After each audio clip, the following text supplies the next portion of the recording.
What's up, party people? Welcome back to another Terps Esports broadcast. Live from College Park, my name is Bree. And I'm Ryan. We are so excited to have you guys finally back tonight for an amazing Valorant match from our premier team. Tonight's match is a special one. This will be the team's first match back in the studio since the new year. They've been grinding behind the scenes, engaged in a training montage, and now it's time to see how that work translates on stage. Tonight, the Valorant Premier team is facing off against the University of Washington in the BEC League. Now that they're finally back, they're looking to carry some momentum into tonight's matchup. But before we get into our usual Valorant rundown, Terps Esports wants to announce that we are hosting a LAN party before the legendary TerpCon All-Nighter happening tomorrow, Friday, February 6th. You can find Terps Esports at the Stamp Student Union tomorrow at 3 p.m. in the Student Involvement Suite for a Mario Kart 8 tournament. The tourney will feature a 3-stage tournament with the grand prize of a meet and greet with MatPat. What? Attendees can also come connect with Terps Esports players and staff, learn about esports opportunities at UMD, and pick up free merchandise. So feel free to bring your own laptop for our LAN as well and get the chance to game with UMD's star players. Yexus from Valorant Premier, Viet Mike from League of Legends Premier, Breezes from Overwatch Academy, and more. Now, let's start with the rules of your typical Valorant match. If you've never played the game before, Valorant is an objective-based FPS game where teams of 5 players compete in 2 12-round cycles against each other. The main objectives of the game are to plant the spike, defend the spike, manage economies, and create strategic plans to outsmart your opponent to take the win. Tonight's match is a best of 3, so whichever team gets the 2 rounds first takes the W. Now it's finally time for us to introduce you to the members of the team and take a look at their stats from last semester. These players have been grinding hard and their performances speak for themselves. So make sure to give everyone a super warm welcome back into Studio C as we break down the roster and show you what they're bringing to the table tonight.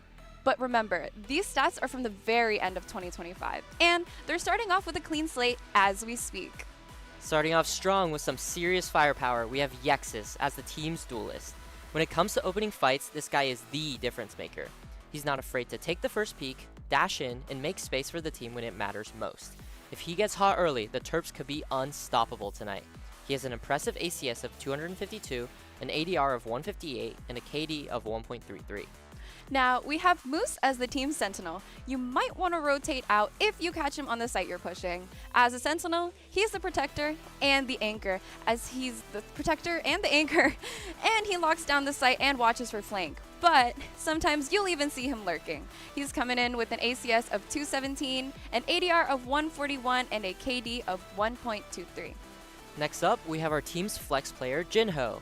Unfortunately, he couldn't join us in the studio today, but he will still be playing with the team and looking to make a big impact. He is a highly versatile player who will adapt to the team's needs and switch to different agents in roles as needed. He's got an ACS of 201, an ADR of 130, and a KD of 1.2. He's the glue that holds this roster together, adapting to whatever role or agent the team needs. Next up, we have our initiator, Sind. Sind is also unfortunately playing outside of the studio tonight, but that doesn't stop him from creating opportunities and setting up for his team. Whether he's using his abilities to gather information, disrupting enemies, or setting up for aggressive pushes, he's the one always making sure that the Terps are one step ahead. He's got an ACS of 206, an ADR of 133, and a KD of 1.09. And last but certainly not least, we have the team's controller, ZK1. He's coming in with an ACS of 155, an ADR of 107, and a KD of 0.7. But don't let the stats deceive you, because he is absolutely critical to the Terps' success. From cutting off sightlines, controlling space, and enabling his teammates to take clean fights, ZK1 is the one shaping the battlefield every single round. And we're thrilled to have him here with us tonight. Please welcome to the studio, ZK1! What's up? Hey, ZK1, welcome. It's great to have you here. It's nice to meet you, man. Yeah, man. I guess just to start things off, this is your first match back in the studio since the new year. How does it feel to finally be back on stage? It's actually pretty fun. I love hanging out with the guys and just like being able to play in person. Like we usually play online, so it's like not as personal. But when we're on the studio and I can sit next to my good friends, it's like really enjoyable. There you go. You got the LAN vibes going Yeah. on. Yep. Awesome. And for my next question, kind of curious, what has been the team's main focus during practice leading into tonight's match? Like, what are you guys kind of practicing in scrims?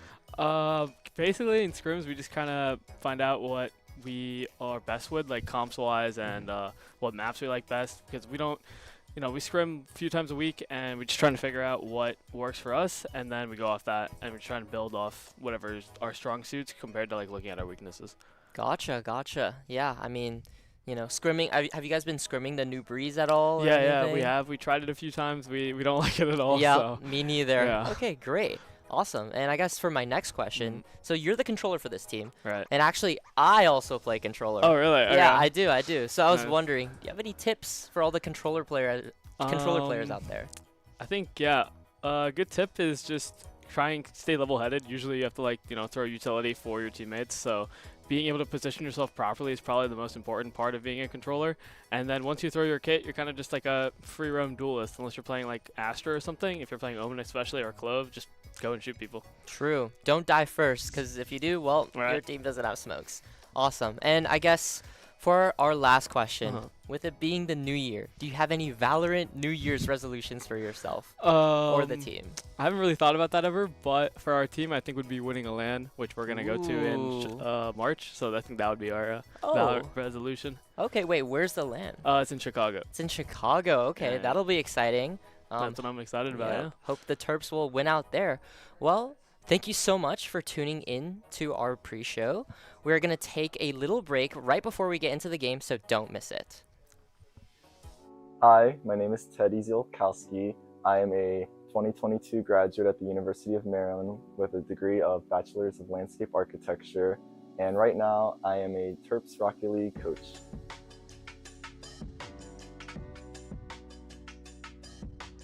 Yeah, I think one of the biggest factors of why they invited me to be the coach for the Rocket League team was that I played a lot, and I was actually like the Rocket League president of the club. I played for the collegiate team before Terps Esports was a program. So I was a huge person in this community for Rocket League, so they really wanted someone who was kind of like a cornerstone that built this community to come back and be the coach.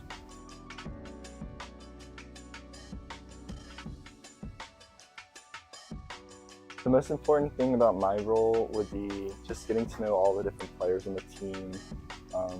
Everyone has different lifestyles, they have different play styles, so you really gotta just get to know every single person so that you can help kind of connect them all together so they can play well on and off the pitch.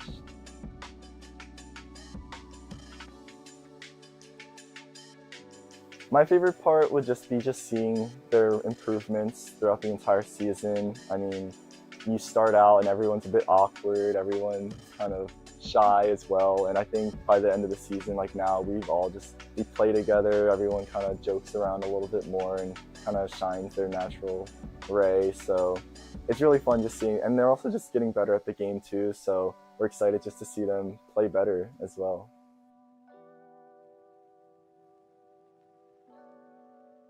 I like the program, I like the direction it's going. There's obviously so much more work to do and figuring everything out, but I really like the direction we're going, and I think just the more time that we're working to grow the program, the more we're going to learn how to just be better as a program.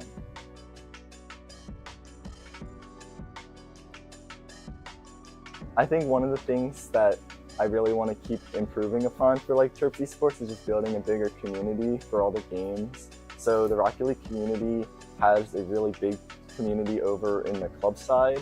So it was really nice to see more people just like bonding together. People are just, instead of just seeing as like practices as being like a forced mandatory thing, people are like reaching out to each other and like they really want to play proactively with each other, and they're becoming friends as well. So it's not even like a team and we're just teammates and that's it, but it's more like we're staying up till like 2, 3 a.m. playing because we're having fun playing, and that's also helping them get better as well. So it like increases their like chemistry together and like just playing together as well, and they can handle losses better when they're a team and they're friends. So that's like a really good part about just building this community.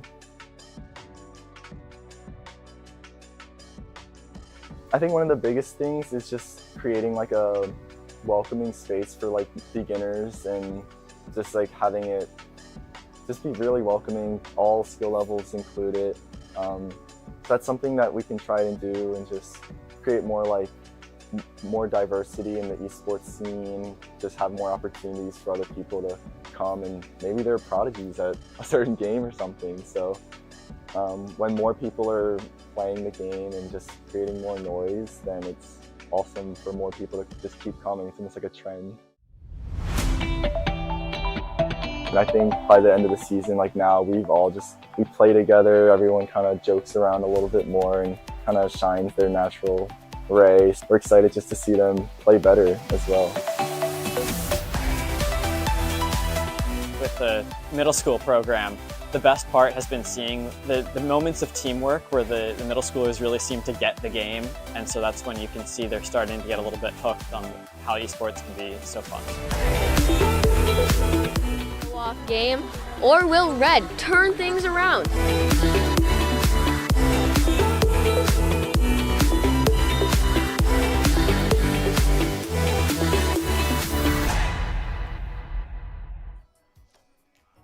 Welcome back again, party people! Back again with another Terps Esports stream tonight for our Valorant Premier team going against University of Washington. How are we thinking this semester is going to start off, Ryan? Well, I mean, I'm hoping we start off with a W. True. UW. Hey! UW, University of Washington. Yeah. But we're going to get a W against UW. There we go. I like that. Yeah, I mean, look, I'm just really excited to finally be back in the studio. You know, we've had a long break. The players are finally back in the studio, and I'm excited to see what, like, new comps they've been cooking up. True. And honestly, you interviewed ZK1, and I think he's grown a lot as a player. I'm pretty sure he started off as a duelist for the Premier team, and, you know, having that skill and starting off that way. It was both Yexus and ZK1 as duelists, and they were doing pretty well together, but honestly, making him controller wasn't too bad of a move either, you know? Yeah, he's been cooking. And, you know, I'm really interested to see if any of the new updates are gonna kind of affect our match tonight, because there's a new breeze. Yeah. Like, they completely reworked that map. It's like, and it's been so long since that map has been in the actual map pool. So it's gonna be really interesting to see, you know, what compositions are played on there, and like, you know, what our players do there. But I was talking to some of the players earlier. Yeah. I don't know if, you know, we want to play Breeze, but I guess we'll see how it works with the map bans. I mean, honestly, I know that they do very well on Haven, and knowing that Haven's a 3-site map and Breeze is basically a 3-site map with how huge mid is, I think they would do just fine, and they can handle their long range fights. You know, they can win their one-on-ones, so I don't think it would be that much of a difference, but it would be a little weird to play it, you know, if we had it in our rotation today. I did hear that Reyna got like super nerfed. Oh yeah, I saw that. Like I don't remember what specific, like her heal doesn't count during her ult, or like what's happening. Yeah, I'm actually not too sure about Right. that. That's like super recent. That's like a day or two ago. Yeah. And I also saw that like Harbor got a buff. Oh really? Apparently it was like an insane buff or something, but I mean, we haven't really seen him being played. I don't know if we'll see him tonight, but yeah, I mean, speaking of agents, I guess there's also Vito. You know, I don't know, like, personally in my games, I haven't seen that many Vitos. Neither have I. Yeah. It's probably just because it's kind of like a higher ranked agent. Most definitely. But hey, I mean, it'll be interesting to see if we get a Vito tonight and see how like his abilities to suppress other people's abilities and to, you know, lock down the site as a sentinel will play out in today's match. I mean, and honestly, if I were to see Boost go on to like, you know, if he were to play Vito, I mean, like, let's say, I honestly think he might be a little, not OP per se, but I think he can handle it. True. You know, if push comes to shove and they suddenly have to push Vito into their like team comp, I think it'll be just as fine. But even still, I'm pretty sure they're gonna end up going with their comfort characters tonight, as they usually do. Probably gonna see a Chamber somewhere. Probably gonna see maybe like an Asher or Clove. Yex is probably like what, like a Jet? Like a Jet. I'm thinking Jet, or For maybe sure.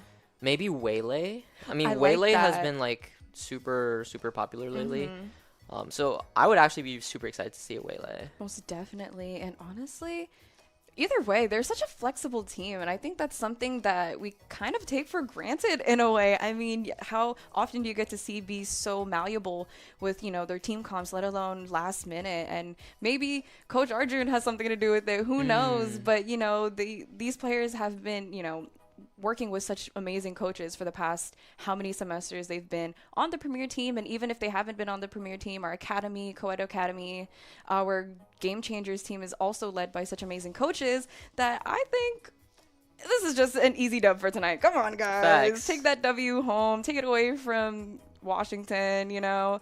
I mean, No, yeah, I completely agree. I mean, this game is like always changing, and there's always different metas and maps and characters or whatever.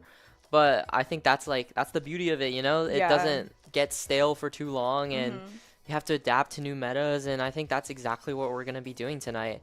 And, you know, I don't know anything about UW, so it'll be interesting to see how they approach the game versus how we approach the game. yeah, I'm not sure if we've ever played against them before. I don't think so. They're West Coast. They are West so Coast. they're far. They are far, yeah. And we're on the East Coast, so it's a little coast v coast battle Yeah, tonight. that's what I was saying. Like, I kept asking Coach Arjun, like, hey, what servers are we going to be going on? Because, what, Texas, Georgia? And he said, like, Texas, Illy. But even still, like, ping. I mean, I'm hoping that our Ethernet is, like, awesome and, like, can, like, I don't know. Yeah, I mean, I guess, Work like, well. Texas, like, geographically, that is, like, the middle ground That's between, true. like, the coast. So Yeah. I guess that's fair. Yeah. But, hey, I mean, like, a little ping, that's not going to... I hope sounds not, lovely. because then it gets a little annoying in the middle of the games, and, you know, and then when we're watching it, we're just like, oh, he didn't mean that. He's, like, teleporting across the screen or Yeah, I something. mean, yeah, not his fault. Yeah, not at all. But even until then, I do have a question for you, Ryan. Okay. Are you going to TerpCon? Ooh, I might go to TerpCon. I might have to Hey. pull up to the student involvement suite at 3 p.m. tomorrow. For what exactly? Oh my goodness, I'm so glad you Whoa. asked. We have an amazing graphic here. So we're hosting a Mario Kart 8 tournament, and you know, the winner of that is gonna get a meet and greet with Matt Pat from the Game Theory. And that is not just a game theory, guys. It's real. It's real, real, real. So you don't want to miss it, and you want to make sure you hang out with some esports people. And honestly, this event is open to the community. You don't have to be into esports. You honestly don't even have to play video games. If you just want to come by and make friends and watch a bunch of people play Mario Kart and play a bunch of other games, then by all means, please come by, guys. It's going to be super duper fun. And, you know, don't be shy, you know? And plus, the stakes are on the line. Matt True. Pat, guys. True, you Matt never know. Pat. You never know. And also, I heard that's not just a Mario Kart 8 tournament. That's true. You can also bring your laptops or like your Switches to kind of just have like a little gaming like LAN thing. So even if you don't participate in the tournament, that's fine. You can still just come and have a good time and, I don't know, play some video games, meet, Yeah. you know, other people. It should be a great time. That's also true. And honestly, if you can't make it to this one, UMCP Gaming also does a LAN event located in Arebe, which is our computer science building here at University of Maryland. I'm pretty sure, is that in the fall or is it in the spring? But they are doing another LAN event right after ours, also located in the student involvement wow. suite. So, I mean, hey, if you want to stay for both, by all means. I know that we're there from 3 to 6. So, I mean, if you want to stay from 6 to whenever the rest of TerpCon is going to go ahead and start, by all means. There you Come go. on now, guys. Yeah, and with that, we're gonna jump straight into our first map, which is Split, and I'm super excited to see Split finally back in the map pool. This is one of my favorite maps. Me too. Dude, this is like OG of the OGs. Like, Split is Split, just, it's own. legendary. Yeah. Wow, it's looking pretty good. It's looking pretty good so far. I'm pretty sure it looks like we have 2 Vipers already going on so far. Yex is hitting that Waylay, like you said, Ryan. yup. I like that. Oh, it's kind of mirrory-ish. Yeah, so Ish. we have Yexes on the Wailing, we have Jinho on the Teho. That's Ooh. gonna be super Oh, interesting. yeah.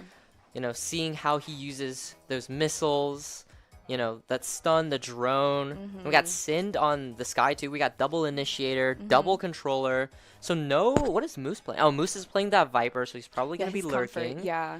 If we look on the other side, they're playing, instead of the Omen, they're playing the Clove, which is gonna be a little bit interesting. I kind of like our pick better, but we'll see. I love Yex's card. That's the beta watch card. Dude, True. that's like Loki a sweat card. That's and OG. That's OG sweat OG card. right And there. like honestly, that's like one of my favorites. It's like an iconic card to have on Valorant, and it kind of, you know, y'all ever be changing your player cards just to scare off the other team? True.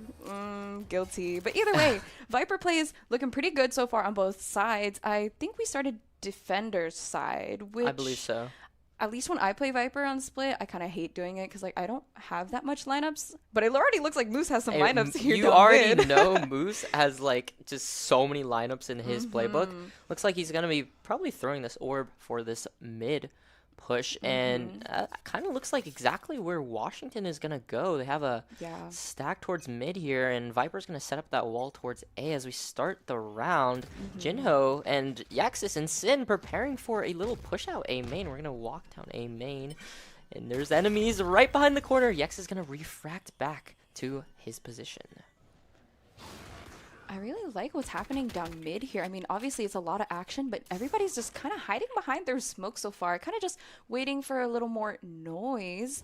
I mean, it looks like it's pretty held down here as we're starting to get some fight here on ropes. Yeah, Jinho gets one with the classic and is unfortunately taken out by Sam here, and it looks like Washington has a heaven control now, and it's down to Sin to hold down this A site as they collapse onto him, unable to get any of the Washington players as ZK1 fills in that space, and Moose is gonna be coming in from heaven as well. And it's looking like a disadvantage for us Terps. I mean, 2v4, everybody hanging out over here, backside. Yeah, and Moose with the Bandit, actually. That's a new gun that we didn't get to talk about. Oh, 2v1, unable to get that kill, but very nice try from the Terps. Looks like that round, Washington just went up mid. They scaled up mid. Moose got pushed away into heaven, and they were able to go into vent and then A heaven and then Take collapse all that onto control site. at the same time. That's what I'm saying. It's a little frustrating start on defense side when it comes to Split, especially if you're playing Viper. Like, I feel like the attacking Viper had a more advantage with that wall. I mean, you kind of get more heaven control because it's blocking into going in main into site, right? Yeah. And Moose's wall doesn't get used at all. They don't really run into it at the same time. So really, it leaves us at a disadvantage, but I'm sure it's fine. I'm pretty sure Moose probably ended up putting that same smoke bomb down mid as we're hearing right now. Yes. And I'm sure the game is going pretty crazy. Someone's getting an ult orb? Okay, Yeah. Fish Lover 77. The opposing Viper here, gonna pick up that orb. As we see the Terps doing a 4-man walk down sewers. Ooh, but unfortunately get turned away. Moose hears them, and they are able to pick up that Spectre as the spike gets planted on B for Washington. ZK1 is there in CT as the rest of the team are going to fill this space back in. We'll see how they approach this retake here, but only Moose has the Spectre. Everyone else on Classics, it's gonna be a hard retake. Yeah, a little interesting retake that they had there, but hey, they're playing as a team, and I have full trust in them as Moose gets that pick, and somebody's already going to start walking up to him in heaven. Yeah, and the Terps are just cleaning house here. 5v1 now. Ooh, but the opposing Clove getting 2 kills. Jinho on the defuse. His teammates are going to be watching for him. And boom, Sin gets that headshot, and we're able to take that thrifty round. Pretty close round, I will say so myself. I mean, what more are you supposed to expect on a second pistol round that you lost? ZK1 laughing it up with Moose and Yexes here. I'm pretty sure they're probably just laughing about their strat there. Yeah. Going into sewers. And I don't think I would have expected Washington to go ahead and just go straight to B right after, you know, or going straight to B after getting such a successful push onto A. Yeah. So I'm pretty sure that Viper was pretty upset to see, like, Yeah, for sure. everyone. Yeah, I think the Terps really took advantage of the fact that they probably know that the Viper's going to be lurking by themselves somewhere, as the Vipers usually do, and is doing again this round. Yexes sprays and gets Fish Lover 77 with that Spectre, and brings it back to a 4v5. Washington again pushed up into mid, but ZK1 is here to greet him. Phantom in hand, sitting just behind the smokes. Gun barrels peeking out. Trigger discipline gets one, gets the second. And Moose is there to clean up. And the Terps very, very clean third round as they bring the score up to 2-1. What I notice is that Washington does like to go up mid and take Vent's control, which is kind of like a weak spot almost, because honestly, once you get into Vents and you notice that nobody's up in heaven, let alone in male, it gives you, you got to be on your toes. And with that, with ZK1 just hanging out in male, kind of was lucky. I mean, trigger discipline is not for everyone, and he's just him. He is just him. And Moose there with the backup immediately. Like, wow, that was amazing. Moose, again, going to throw this Viper Orb. Yex is posted up with an op, taking all of this A main control. That's a clone. That's a clone, right? Yeah, okay, that's a clone. But, yeah, again, Washington, the Waylay's going to take this vent control, and they're looking to push A heaven here. Yexus is coming to his teammates. Hey, I got A main. There's a Yoru here. Boom, I just took him out. Jinho holding down mid. Oh, snaps onto the Clove. Spots two more. Clove is going to res. Missile to delay. And it's going to be close. Jinho is able to get that Clove as the Terps are in a 5v3 situation. And that's why you check your corners, guys. I know that was a lot of, they were looking around, that Clove was looking around to see if anybody was there, but you still got to look down hell, because that will get you off guard. And you see how low Jinho is right now? Yep. He could have lost his life in that situation. And here we are again. They're going back to B site. It looks like they have it on lock, but they're not quite executing, as the Terps are just kind of surrounding the perimeter to kind of catch anybody trying to go into our CT as they start the plant. Yeah, so ZK1 gets a cheeky little kill onto the Waylay here. Second kill onto the Fade. It's a 4v1. The Terps are now going to retake onto the B site. The Dog's going to find the position. Yaxis and Jinho are there to finish the Viper up. And the Terps are looking so clean right now.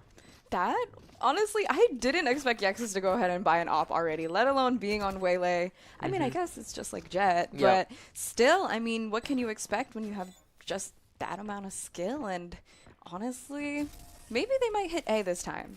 Yeah, I'm maybe thinking of a full push if I'm Washington here. We've tried going up mid. That hasn't really worked. We do know that Yaxis has an op, so we need to somehow deal with that. Maybe Yoru clone, Yoru flash. I don't know, but we know that's kind of towards A, so maybe we try B.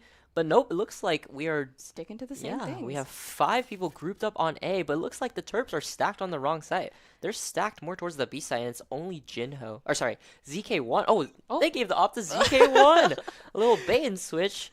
He's going to hold down this line, sees the Yoru clone, and the Waylay coming in as Washington. Oh my goodness, ZK1 with the collateral, unable to get away, but Washington gets the site, and they're going to probably pick up ZK1's op, which could turn out to be interesting. Yexus has his ultimate ability. He could throw that down to shake things up, but opponent Waylay posted up on the angle. Op is revealed. Opposing Waylay gonna pop their ult. Let's see if Yexus does the same thing. Moose is gonna come in from a main as Yexus also preparing to pop his ult here, clearing up the site, and it's absolutely mayhem as the Terps begin to retake. Yexus dashing on site, but unable to get those kills, and it's all up to Moose. And unfortunately, the Terps do lose that round. Honestly, what a good play from that Waylay. I will say, I mean, now that they knew that ZK1 was holding that op, he was also scoped in, by the way. So he didn't, I'm sure he knew that Waylay kind of just TP'd like right onto site, but didn't really bother to check. I mean, he got 2 picks out of it, which was fine. A great way to start off the round. But a Waylay and a Bucky is basically a Raze and a Bucky. Like, you know, with such a mobile character like that, you really do have to watch out for that. And, I mean, it looks like they didn't end up keeping the op anyways. So, nonetheless, I think they're just ready to go ahead and full push on in now that they don't have an op.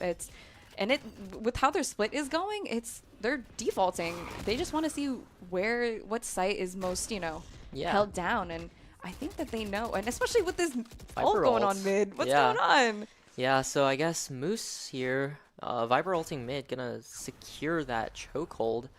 ZK1 doesn't have the op this time. Is going to anchor B by himself as we transition into more of like a slow mid-round here. The Washington players are going to try and poke and prod, see if they can get any picks, see anything that's going on. The dog there from Sin is going to clear out A little bit, but the opposing Viper is still there lurking. But Moose, here's the Waylay dash into Vents, and that's a little bit scary. Now he has to watch from both the left and the right. Refracts back though, and he spots the gun barrel, gets one. Yexus gets the lurker on A, and it's looking to be a great round for the Terps as they move into a 3v5. And if it's one thing about Washington, they do love their mid push. They like to take control over there. Yeah, beautiful, beautiful concuss from Yexus there, able to take out the fade as they spot the last two players here at A main. Jinho's going to be flanking from sewers, but there's 12 seconds left. This round is pretty much done. Moose, that doesn't matter. Yexus with the 3K, Paranoia coming in, and the Yoru has no choice but to save this Phantom. Jinho, unfortunately, getting just straight like dome off of his body there.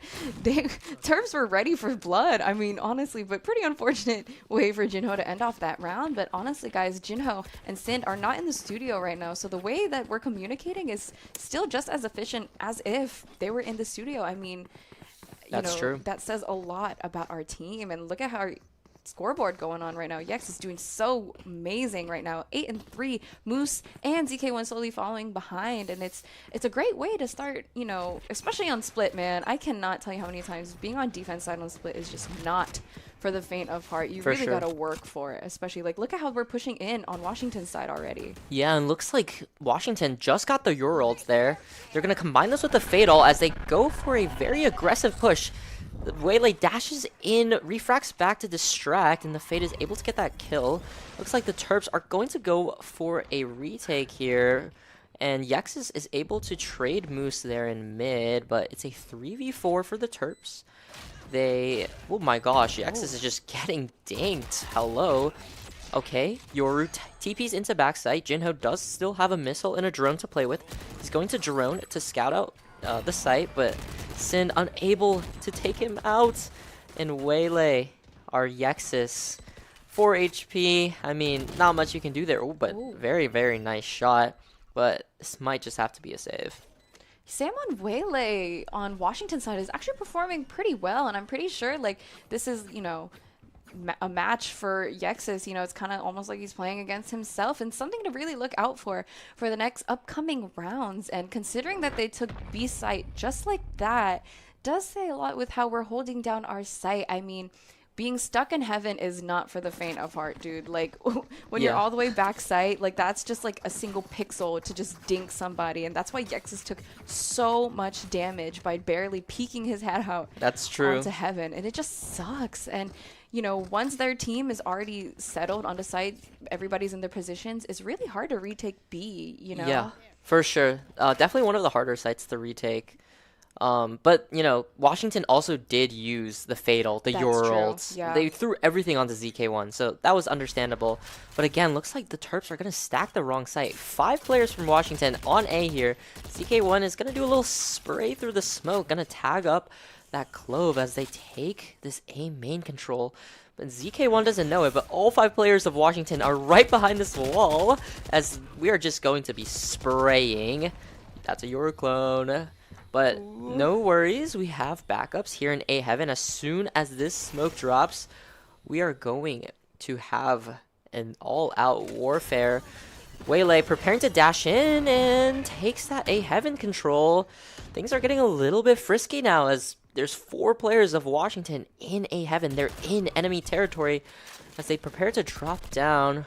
UMD, I'm gonna go back and maybe clear the smoke. Timing. Oh, Moose with a trade for ZK1, and it's a 4v4 retake. You have Yexus on the flank there, hopefully able to take out these players in A main. We're gonna dog on site in the Taehole too, but is unable to flush out that Waylay. Oh, never mind. It is able to flush out that Waylay as the Terps get on site, but it is planted for Heaven.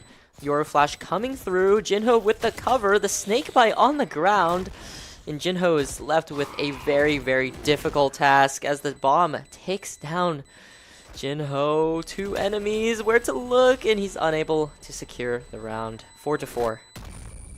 Good round by Washington, I will say. And honestly, Viper just hanging out. A lot of people were hanging out more towards, A main A main. Yeah. Rather than pushing through vents like they usually do, or more going into CT or screens. I mean, the Clove did, but obviously it didn't end up as well. But really good execution. I don't know. I mean, they kind of just locked it down, and it looked like it took us out of surprise more so. And looking at our buy right now, we're kind of working on hopes and dreams at the moment. So hopefully we could thrifty this or something. Yeah, for sure. And looks like the Terps, Moose gets a really nice kill down mid there onto the fade.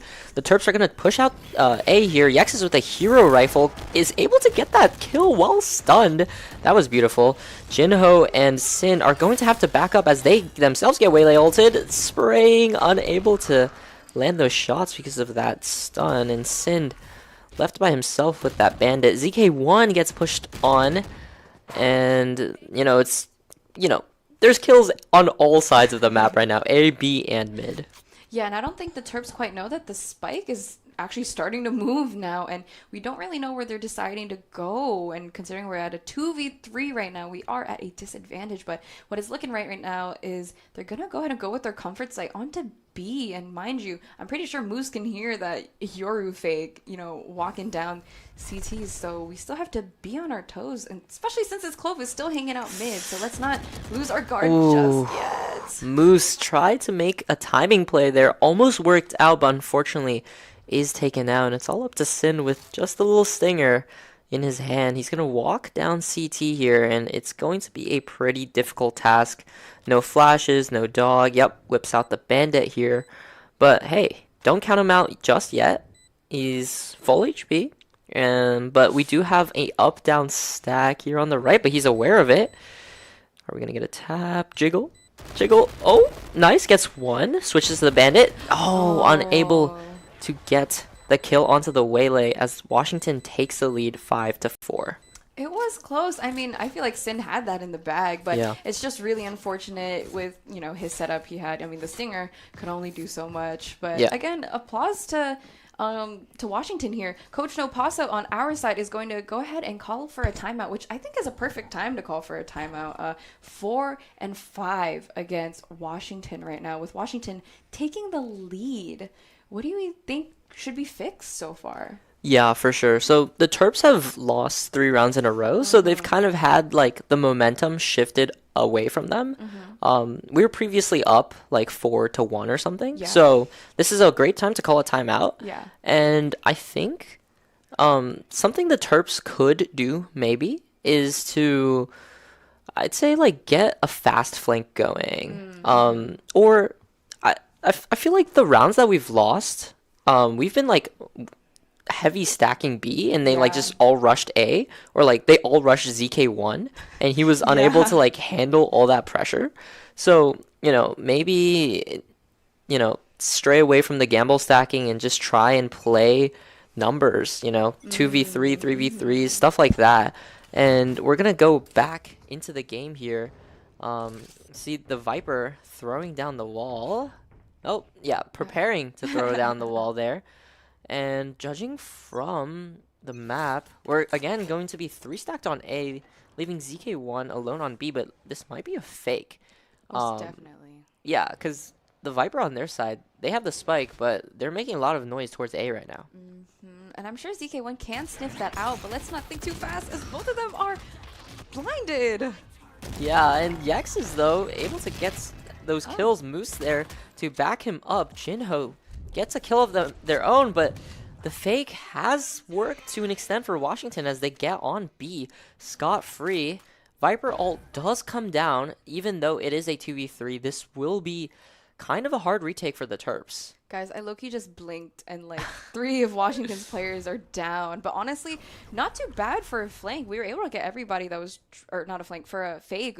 Got everybody that was trying to, you know, execute it. But we already have this Waylay here hanging out in our spawn almost. Yeah, and oh my god, the Waylay is just trying to be distracting with the util, but it's a 3v1. It is a Viper's pit, and time is ticking. The Terps need to get on site fast, and the Viper is actually playing super far away. Great stun from Jinho. He self-stuns for himself. And oh my god, we're going to emote on them. We're going to emote on them. Hell yeah. Party. Let's go. Yeah. That's what we're going to be doing at the LAN party. Facts. Yeah, who's hitting that tomorrow? I'm going to start emoting, and you guys are not ready for it. Come on now. But I'm sure Coach Nopasso was able to help us out, and win that round. And like you said, I really think they should play numbers. I mean, again, our players are great as individual players. They can win their fights, but you know, you also got to remember, you got to play for one another at the same time. You can't just play for yourselves. But nonetheless, I think we should be worried about how this setup is going, because this basically full push A does not look fun. Yeah, and I'm curious to see if Washington actually has any like ultimate abilities here.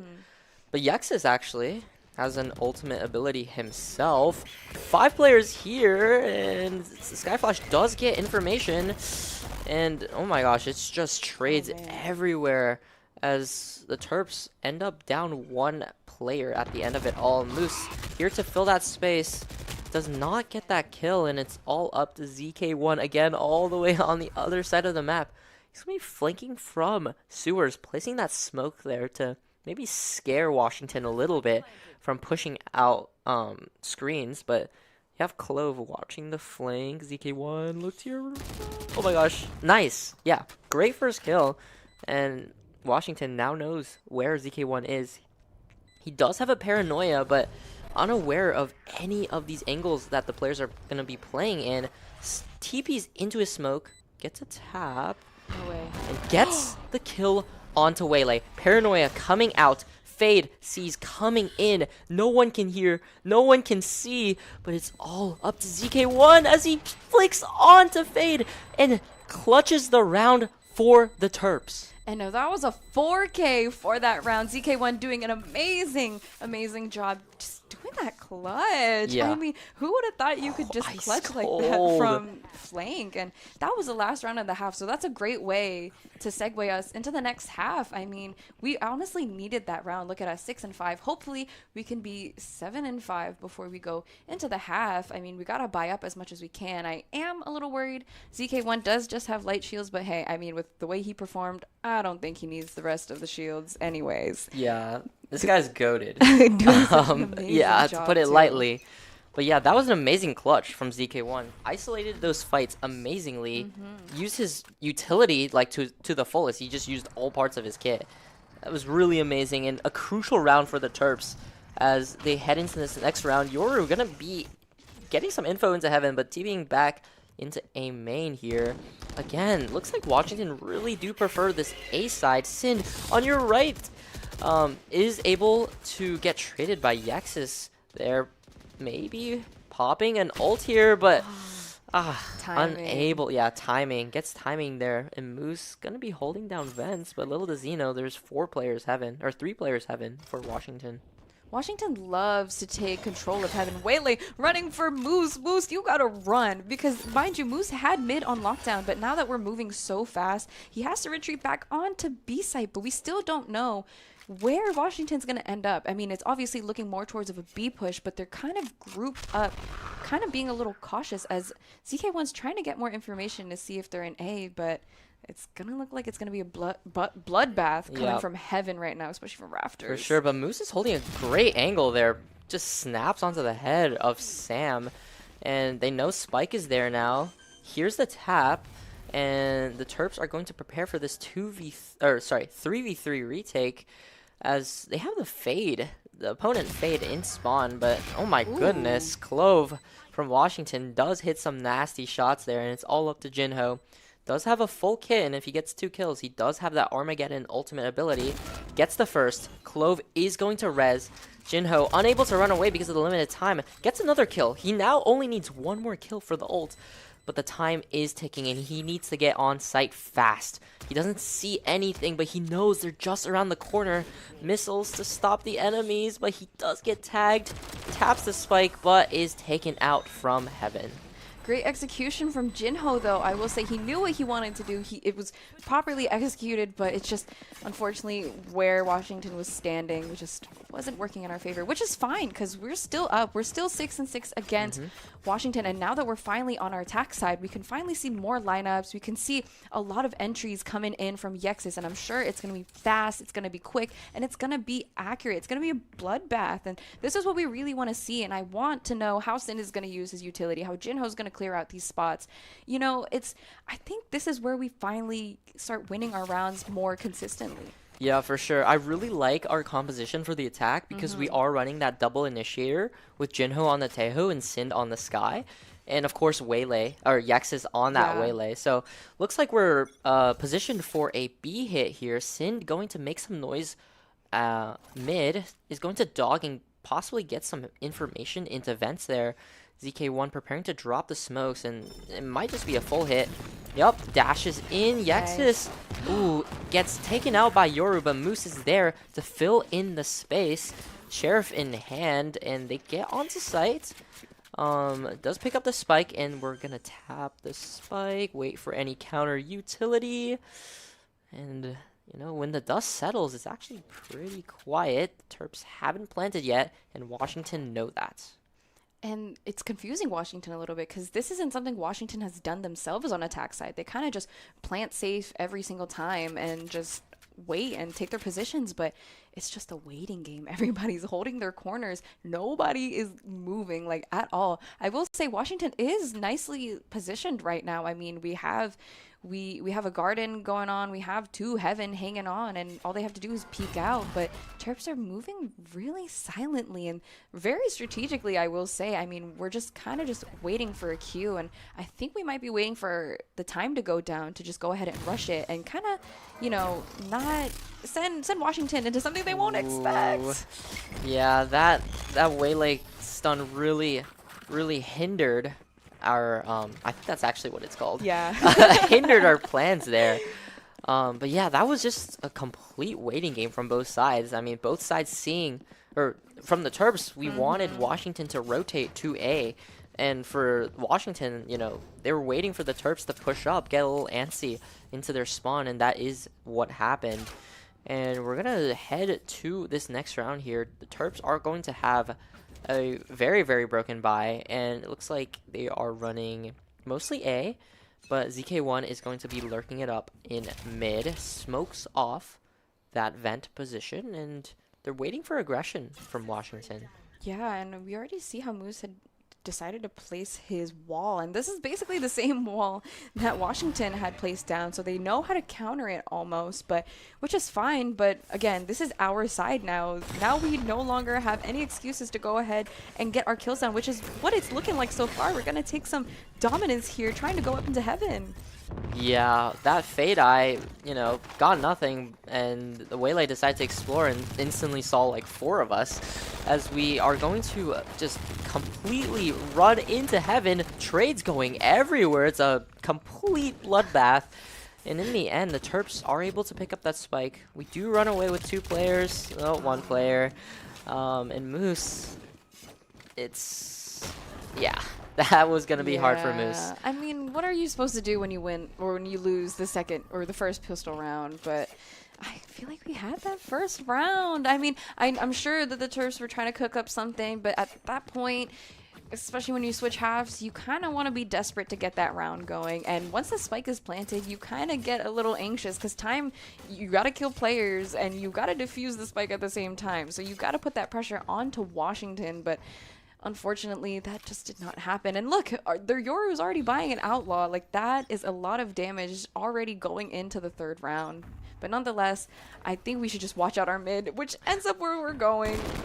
Yeah, and Outlaw, they're actually doing 140 to Yexus, so he's going to be 1 HP. But he doesn't care. He's just full sending it.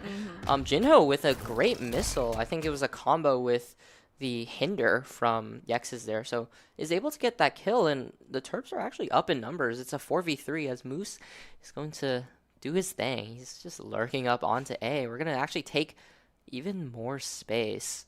I love this from Moose, actually. Just keep on taking space. Calm to the team. Hey, guys, A is clear. Come A. But actually, the Clove, they're going to meet an A main. Good flash from Sin there. And, yup, Moose and Sin, they both got their ones. And it's a 1v4, and Fade is on the other side of the map. Yeah, let's get that plant down now. But oh my gosh, ZK1 slowly walking up behind this Fade. It's kind of going to be a slow goose chase, but I don't think ZK1 knows that this Fade is going to start coming up from Benz. But I'm hoping that Moose is able to catch maybe at least, this Fade walk up just a little bit. I mean, look, they're about to cross paths in a way. He's aware. Ooh. Gets a little bit of damage before he dies, though, and Sind is there to finish what Moose started, as the Terps get within 1 round of Washington. And this is what we like to see. I mean, now that we finally got a round on this side, we can finally start buying up at least just a little bit. But let's not celebrate just yet, because we kind of got to keep this momentum going. I mean, we have to be really strategic about this. I feel like what happened there, Moose lurking, was a great idea, but I think that's something that Washington's going to end up expecting, because their Viper also did that last round as well. So they might be able to read one another at the same time, but it looks like it's just going to be another default here, favoring more towards B. So hopefully we're able to get as much information as we can, as it's starting off a little slow with all of our util, just trying to get some information before the round starts. Yeah, for sure. And looks like the Terps are going to lean into just a complete default here. Members from all sides of the map. But Yexus, he's doing a little pokey and prodding up mid, and so is Moose, getting some chip damage onto that opponent Waylay. ZK1 too, doing some jiggles. So Washington knows that the Terps are everywhere, that this is a default, and, probably not to rotate just yet. But as I say that, the Terps decided that they do like A, and they're gathered now with 4 people at this A main choke, and they're going to slowly walk up, and boom. Immediately makes contact, and we're going to immediately burst into sight. Yexus dashing in, hinders elbow, and the missiles are there too from Jinho, and get some trades going down. Sind able to get that Viper, and hopefully we can get the spike down soon. Yes, there we go. And it's nothing too crazy at all. I mean, we're well positioned, as is Washington. It's a 4v4, already going ahead and using our Sky Ult, finally utilizing it. Now we know that some people are hanging out screens and on Heaven at the same time. So let's be on our toes. Nice, Yexus. Can he get one more, please? Yeah, and ZK1 in an amazing position. This is a cheeky little shot no one expects, and he TP's away too. And oh my god, the paranoia too. Holy, this guy is too cold. Look at him. Yeah, and that's what happens when you put a duelist on controller, guys. I mean, best of both worlds, and you love to see it. And I'm sure he's having fun, because now he finally gets to kind of sit back in a way. And it looks like this time Washington is going to be calling a timeout, which, again, I think is also well-timed. I mean, again, we're 8-8. We have to lock in and make sure we win these rounds, because you don't want to go into overtime. Overtime gets really shaky. It's always a back and forth game, especially with Valorant. It's not that fun, but I don't know what different Washington could do. Yeah. What do you think? Yeah, I mean, it seems like to me they're just kind of like they're like losing some of their gunfights, and they over rotate sometimes. We had Moose lurk up onto A on that one round, and this other round, I'm pretty sure it was like a lesser like stacked site or whatever, and the Terps were just able to overwhelm again just with numbers. But to be honest, this is a very, very back and forth match, and we get a little coach cam there. There's Arjun. He's the coach for our team. He's the backbone behind everything, all these strats. And yeah, I mean, just because it's a timeout that Washington called, doesn't mean that we don't get to talk. It was also a tech timeout. This is what I said, guys. Servers. True. Ping is crazy. I mean, looking at them, they're in the 50s and 60s. Thankfully, we were just like 40s, but dude. Yeah, I guess it is important to note that, like, everyone is playing with a little bit of a higher ping there. So that definitely will shake up like your aim, your timings, you know, the stuff that you practice in scrims, because it is very precise. You know, it's millisecond timings yeah. and like, you know, reaction times and stuff like that. So stuff like this can matter, but it looks like for both sides, you know, we're so neck and neck. It's 8-8. People are taking rounds back and forth, and heading into this next round, the Terps do have a pretty nice economy built up. Yeah. While Washington, It's kind of on a save. yeah, they have to Yeah. save here. And looking at the ults, Jinho has his Armageddon, his ultimate ability. And Yex's is 2 away from the Waylay ult. So those could be crucial ults for a site hit coming up later on. And for Washington, they're all kind of, you know, At the same. They're kind of yeah. the same. And I didn't realize that Vipers is now 9 points. Oh, yeah.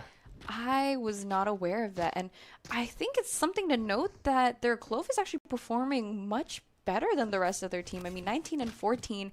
Of course, that Waylay slowly following behind, but our Terps are basically double digits for our kills so far. Of course, Sin, he's still supporting us with his utility and, you know, his gunfights as well, but still, I think if we just get rid of this Clove and Waylay, it might be a fair fight for each round. I mean, those are the 2 players that I see often in that are involved in most of these fights. Yeah, those are the fraggers. Those are the aim demons. But yeah, I mean, stats don't say everything, I suppose. I mean, true. look at Sind and Jinho. They got their 7 and 6 assists. Sind with those beautiful flashes. Jinho with those missiles, those stuns. So everyone here is really playing their role.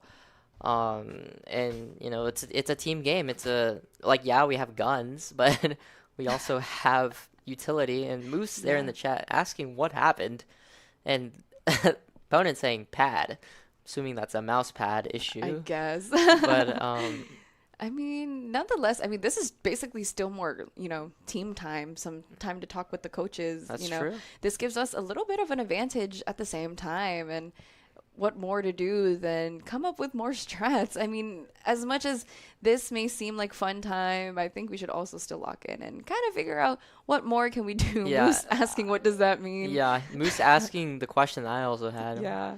Is that a mouse pad or okay? Yeah, I would hope so. It's a valid. Yeah, we are sorry for the day. Okay, yeah, understandable. No worries, guys. I mean, hey, it happens. What can you expect from West versus East Coast, you know, matches? It's, you know, can't blame anyone. It happens to the best of us. But like I said, let's use this time to kind of lock in and kind of see what more we can do to win the rest of these, you know, matches moving forward. And even if we say, knock on wood, that we do lose this match, what can we do into the next match, you know? Yeah, for sure. I mean, I really like how the Terps have been playing with the Waylay. That's like for the one sure. thing that I'm really noticing. The main thing with Waylay is, so Waylay has like a dash, right? It's kind of like Yeah. Jet, but I guess she has 2 dashes.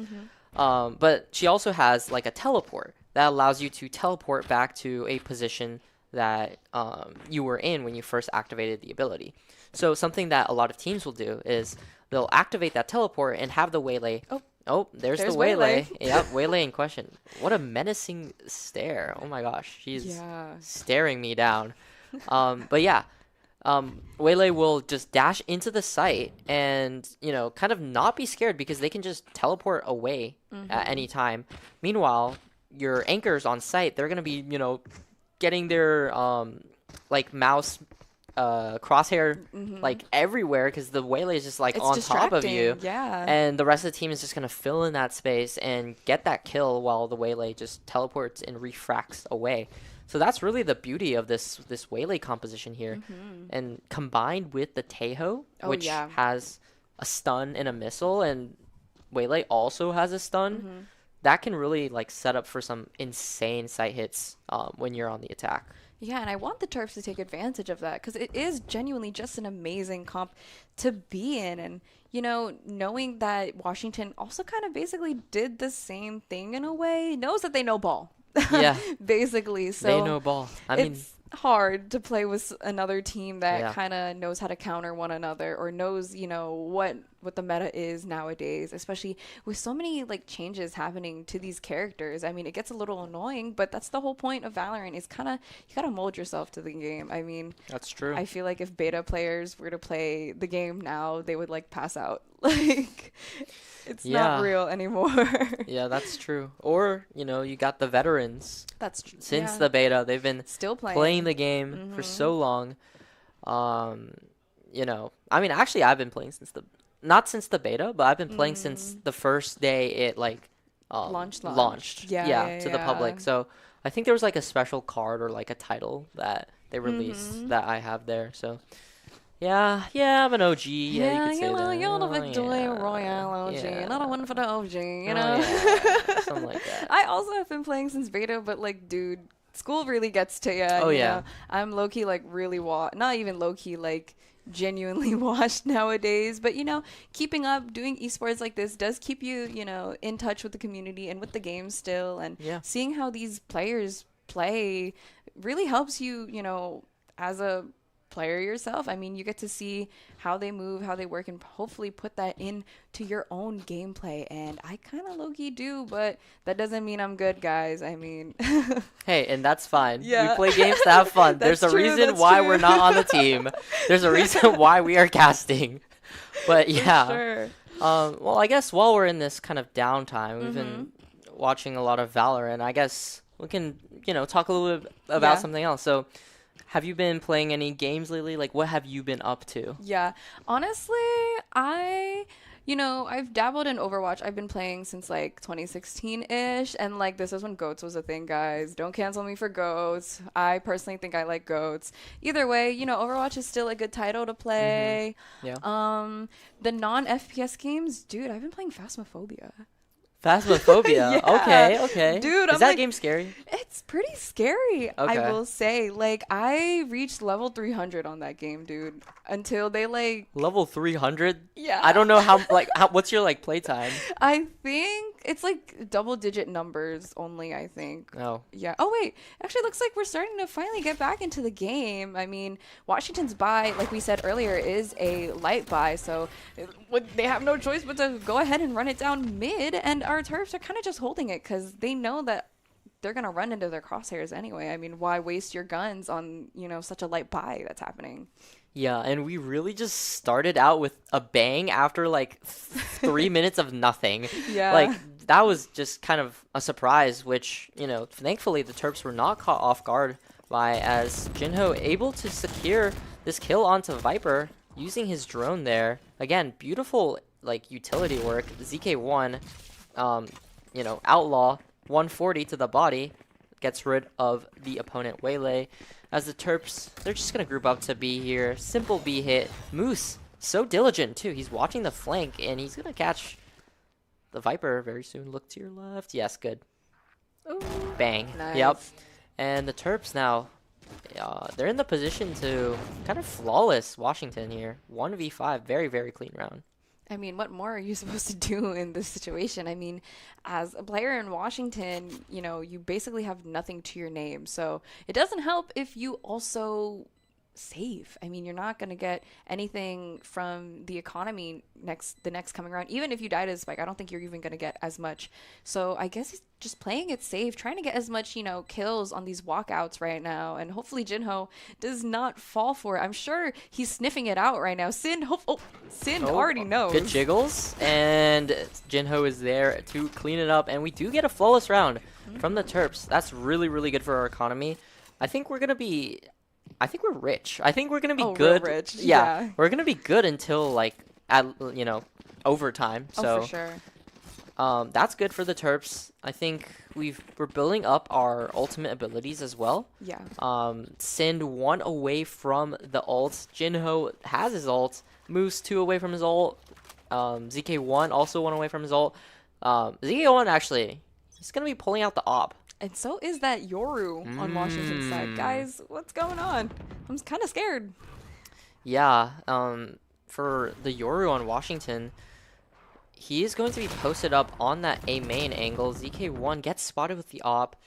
Moose just here holding for any any like, ambitious pushers from Washington, but Yexus taking that space up mid. Sind is going to drop a flash into Mail, gets nothing there.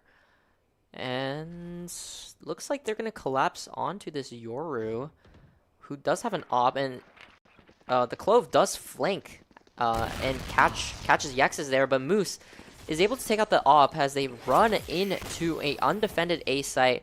Heaven and screens are the places to look. ZK1 does get caught out as he's teleporting, and it's all up to Moose and Sind to defend the spike. Oh man, Viper all happening already, and honestly, it's really hard because Washington's falling from heaven like it's crazy. Already leaving this to a 1v4 from Moose here. Waylay dashing in, acting like nothing happened. Moose is kind of just hitting it. Hello, like this is just easy, by the way. Ooh, yeah, very, very nice try from Moose.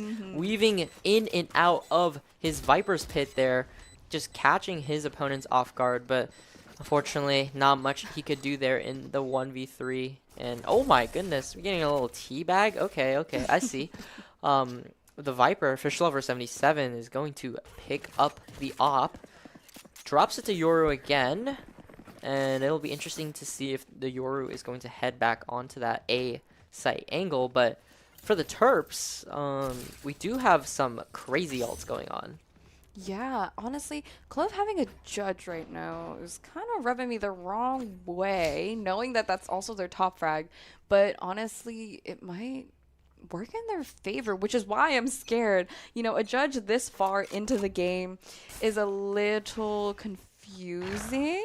But nonetheless, I mean, as long as the Terps are able to clear their corners, you're already hitting ZK1. That means ZK1's already out with no op again. He lost to his own game. Yeah.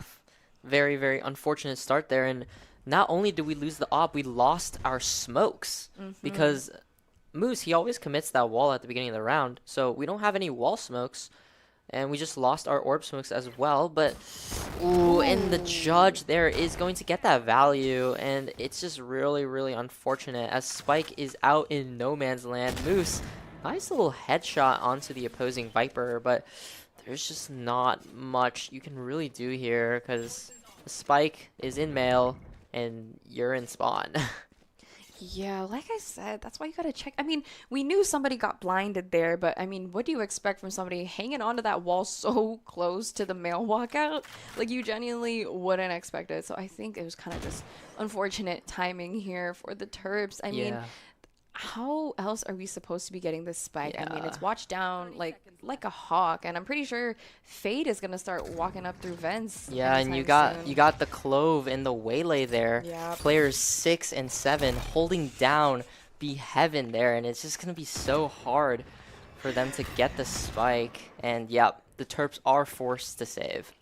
Man, maybe 6-7 does prevail at the end of the day, guys. Yeah, no. Players 6 and 7 walking down mid right now, trying to hunt for the Terps, trying to take away their guns. But looks like Moose and Jinho are going to be safe in sewers as Washington takes the lead and takes the 10th round. First one to get double digits. Ay, guys. I think we're going to have to start, Oh, we are not rich. I thought we were richer. We were before, but I guess that round really genuinely costed us. I think it's a good thing that we're finally A stacking. I mean, I think it was, ZK1 hanging on to B already ran its course. I mean, we've lost him, I believe, like twice, hanging on to Garage there. So it's something new, but A seems like it might end up in a bloodbath, but I hope this time they take sight rather than going up Heaven, so I think it'll be different this time. Yeah, the Terps are, changing up the game plan a little bit with an insanely fast take. 5v5 retake, and Sind is able to get the spike down, planted for Heaven. Everyone has ults. This is going to be very, very interesting. Yexus positioning his ult for screens. Paranoia coming out.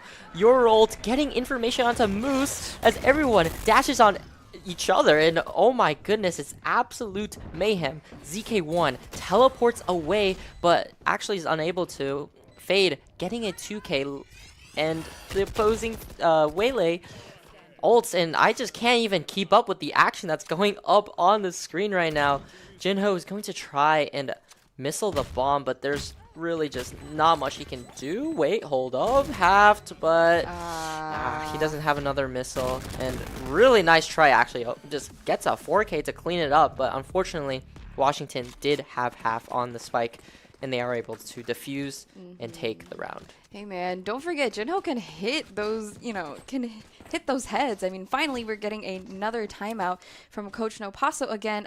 A great time for a timeout, honestly. We really need to be on our double digits right here. Arjun also helping us out, kind of figure out what to do in this situation, and Arjun knows best. Guys, I mean, last time out we've won a couple of rounds, and hopefully we can just lock in and get this double digit. I mean, at this point we have to go into OT. There's really no other way around it, because I'm pretty sure Washington's going to be able to get at least one more round before doing so. I don't know, guys. We'll see. I'm scared. I mean, I guess we'll see. But yeah, hopefully we can avoid OT if possible. But I think the Terps are going to have a little bit of a lighter buy here. Jinho is able to carry that Phantom from the last round. But, they're going to be discussing, okay, what do we want to do for this round, which might be the save round, as well as our actual buy round. But I also think the Terps should push farther on the site. I'm talking CT, and clear out much farther. I mean, I guess with A, they kind of just rushed in and, started planting, but everybody kind of stayed stuck on elbow, and they didn't move any farther than elbow. I mean, considering, we knew that there were some people in screens, but we needed that space. Yexus instantly dashes onto A heaven there, but for refracting away. And this is actually a must-win round from the Terps. It looks like they're kind of using all they got, buying... Oh, wait, never mind. Looks like Moose sold his, weapon there. But ZK1, really nice spray. I think he spotted the gun barrel of the Clove there. And, yeah, Viper ult down mid, always a nuisance. Always, difficult to track down where the Viper is. Moose is going to get pushed up on, and it is a 4v4. Looks like Viper and Clove here are going to push out a little bit into mid, while the Terps are positioned to hit onto B here. Sind with the dog spots out the Yoru op, and are they going to spray him out? Yep. Forces the Yoru to teleport out as the Terps hit B site. Oh, shoot. Yeah. I mean, what the dog doing? What the heck? What's that dog doing? What was that dog doing? But hey, it worked out. We finally got this site, and finally Washington's kind of pushed back into Garden now. So all we got to do is really just hold our positions here. And the dash there, Jinho able to punish, and it's suddenly the round is swinging in favor for the Terps as we head into a 3v2, 2v2 now. Yexus with the clean aim. It's a 1v1 all on Jinho, and super unfortunate. Really got down to the wire there, but the opposing Viper does get that kill and is able to defuse, taking Washington to match point. And they took our op. Come on now, guys. What? And he's going to give it to Euro. Yep. We already knew what was going to happen. Guys, I mean, I thought it was a pretty well executed round. It's just, we were able to push Washington back into Garden, and it really helped us out in the meantime, but staying cooped up backside like that does have its disadvantages. I mean, we just got stunned and, pulled by Fade Eye, and it just wasn't helping in our favor at all. But, that's what I'm saying. You need to take more space. I feel like maybe if we had a little bit of heaven control, hanging out down hell maybe to catch him, drop off, who knows? It would have helped either way. Yeah, for sure. But it's always tough in those situations. Everything is moving so fast. There's people dashing on your screen. It's just absolute mayhem. And here now, Terps, they have to win it out from here. And looks like they are wanting to go A, but Washington already doing a full rotate. And I'm scared of their Clove, who's right behind our backs right now. If we don't get on site soon, and just to put the nail in the coffin, Yoru with the wall bang, with the collateral, and Waylay here is going to backstab the Terps as Jinho, it's all up to Jinho, gets one, but gets traded by the opposing Waylay, and the Terps do lose that map of split 13-9. Unfortunate Unfortunate loss on the Terps there. But honestly, not to fret. I mean, we still have other maps to be, you know, going in through, and maybe Split being out of the rotation kind of just messed us up, and we kind of forgot how Split works. And again, as much as Split is an OG map, you know, things change, guys. True. It's okay. So not to fret. We are going to be right back with another map going against Washington University, guys. So we will see you guys soon. So hang on tight for us.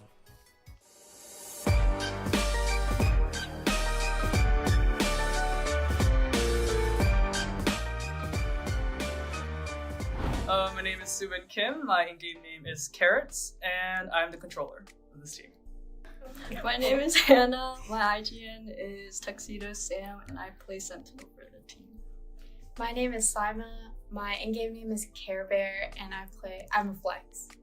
My name is Megan, my IGN is Giraffe, and I'm an initiator. My name is Sophia, my IGN is Soap, and I'm an initiator. Hi everyone, I'm Ayush, my in-game name is Dusty Exo, and I'm the coach. For me, I think it was just really interesting to see like our names on like social media and like on a website. I'm just like, whoa, my name is on a website but so I think that was like the number one thing that kind of like just it brought the realization of like what kind of team I'm in, like what kind of position I'm in. Meeting them. It's like hard to make a woman and non-binary friends in Valorant, so it's just really nice that we have like a team specifically for that. The studio. Yeah. Oh, the studio. The Oh, studio. I didn't even know that existed. I didn't know that existed until like remember like when we first talked about the studio, I was like, what's that? When I first went to the room, I was like, oh, there's cameras and lighting. I'm just like, that's A nice computer. Nice computer. The monitors So are crazy. true. Winning. Yeah. Oh, so true. Yeah. Totally winning. Getting into that. Yeah, that Yeah, I feel like was pretty cool. hey.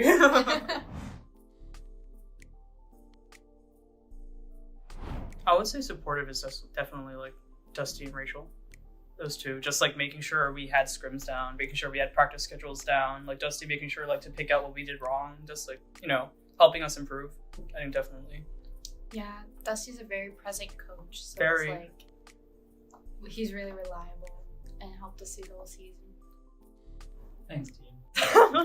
Yeah, he'd even like schedule things for us, Like organize all the schedules. help us map bands and like talk to Stats, them yeah. if like realize if one of them was like unranked or something. Breaking a Forfeit rule, teams. making teams forfeit. Maybe we don't talk about that last part. I would also say like our fans in chat, like on Oh, stream. true. Also. It was nice knowing W people chat. watching us. And the haters. Oh yeah.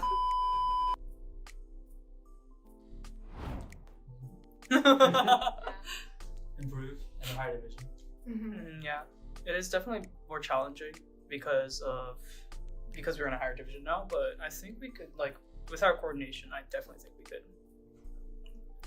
We need to bring home another one of these.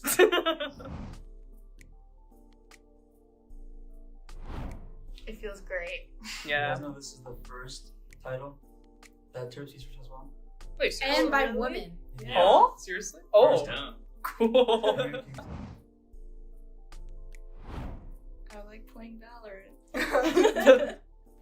Have an excuse to play games. That's true. That's good. For me, I joined because, well, like I've always wanted to be on a women's team, especially like since I got to UMD, and me and Dusty had always like tried to make teams work every semester, and this was the first time it actually did work and stuck, and the people who tried out like were committed. So I guess I've always just wanted to be on a women's team to like connect more to that community. To make friends. So I had that gap, you know, without a team for a while, and then I saw the form, and I was like, I really want to try this. This sounds fun. And then, yeah, I play Valorant too much.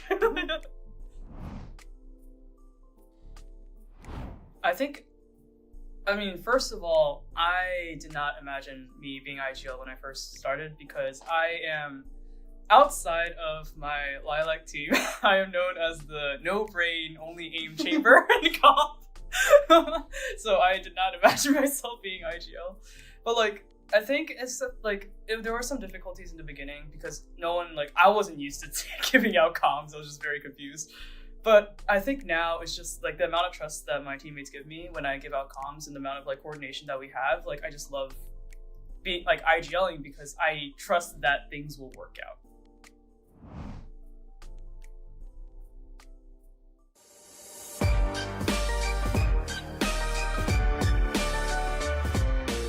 I'm Greg, also known as Sind, and I'm an initiator player for the VAL Premier Team. I'm Kazu, and I go by NJV, and I'm the coach for the team. I'm Richard, and I go by Pickle Richard, and I'm the duelist player. Pretty fun. I definitely liked all the guys I was playing with. It's fun to get in the server with them. Sometimes it can be a little bit of a challenge balancing it with other things, but yeah, it's definitely something that I enjoy doing a lot. Yeah, making like all the friends that we made through this team, so it really makes me happy. So it's like really awesome that we did this. Yeah, I think I had really fun times on this team. I played well every single game. Yeah, you did. Yeah. I think my favorite moment was map 5. I think that was a really fun match. The grand finals. Yeah, Yeah, that the was grand fun. final. Yeah. Remember what map it was? I don't remember that. Oh, it was Sunset. Yeah, Sunset. Yeah. And you played Rays. Yeah, I played Rays. Yeah, no, that map was really intense. Like, it was super, super hard. The pressure was definitely on. Like, it was super late at night. It was like midnight or It something. was very late. It was really late. 1 a.m. or Like, my favorite one was probably the first match of the season. Oh yeah. First time in the studio together. Oh, in the studio. Oh, yeah. Yeah, that was fun. It That was was like fun. fun seeing all the Academy boys in the studio. So that was sick. Yeah. My personal goal is I think I'm gonna try to hit Radiant this season. Yeah, Yeah. you can. It's, Yeah. I think it's definitely to win Big Ten right now, and then place top 8 in CVAL. That's our goal. Top 8 CVAL. Yeah. Yeah. Big Ten is definitely the thing I'm most interested in seeing. Mhm. I'm not flying out, but hopefully, or the boys do well I'll over really it. win. Where is it? I- OSU? Ohio State? Yeah, in Ohio. Ohio. I promise at least second place. At least second place? I think we can win it. I think we can win it too. I think we can. We gotta win be Big Ten. humble. Everyone, yeah, we just don't. We can't get complacent. Can't get Yeah, complacent. Never that. That's a good one. Go ahead. Honestly, like unironically, I think Kazu is a very fun person to have in the program as like an emotional leader. Even though he doesn't always, sometimes things can get a little disorganized with Kazu at the helm. Yeah, no, for sure. Yeah. But yeah. For as much flack as we give him for being terrible at the game, he's actually Yeah, if you watch our He's games actually a very while I play, you'll be surprised. Like, I hear House is the guy my coach a lot. Yeah. Like a weird amount of time. But I think Kazu's a great addition for him. I love that. Yeah, I love He's him. great. You love Valorant. He's very wholesome. He is very awesome. Yeah. And Radiant, remember that. I'm reading. Remember that. Yeah, his timeouts have improved a lot too. As someone who's seen him coach over the last like 2.5 years. Yeah. I coached Your him old for a while. timeouts were. Yeah, that was when I was great. a little baby boy coach. Yeah, but now he's improved a lot. Yeah. I really like having him as a coach. Thank you, Gregory. Wow, this is great. Do this more often. That's the most praise you've ever heard. He got an ego boost for free today. That was awesome.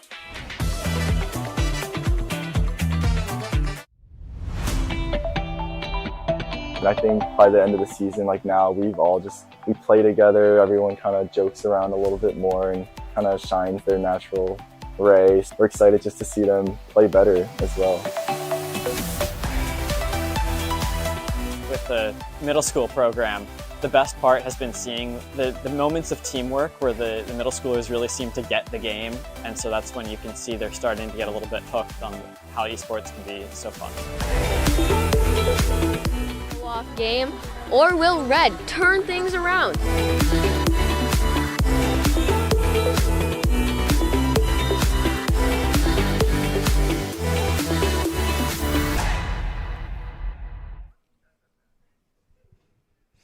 Welcome back, everybody, to another Terps Esports stream. Last time we left you guys off was a map on Split that the Terps unfortunately lost 9-13 against University of Washington. What more are we expecting for tonight?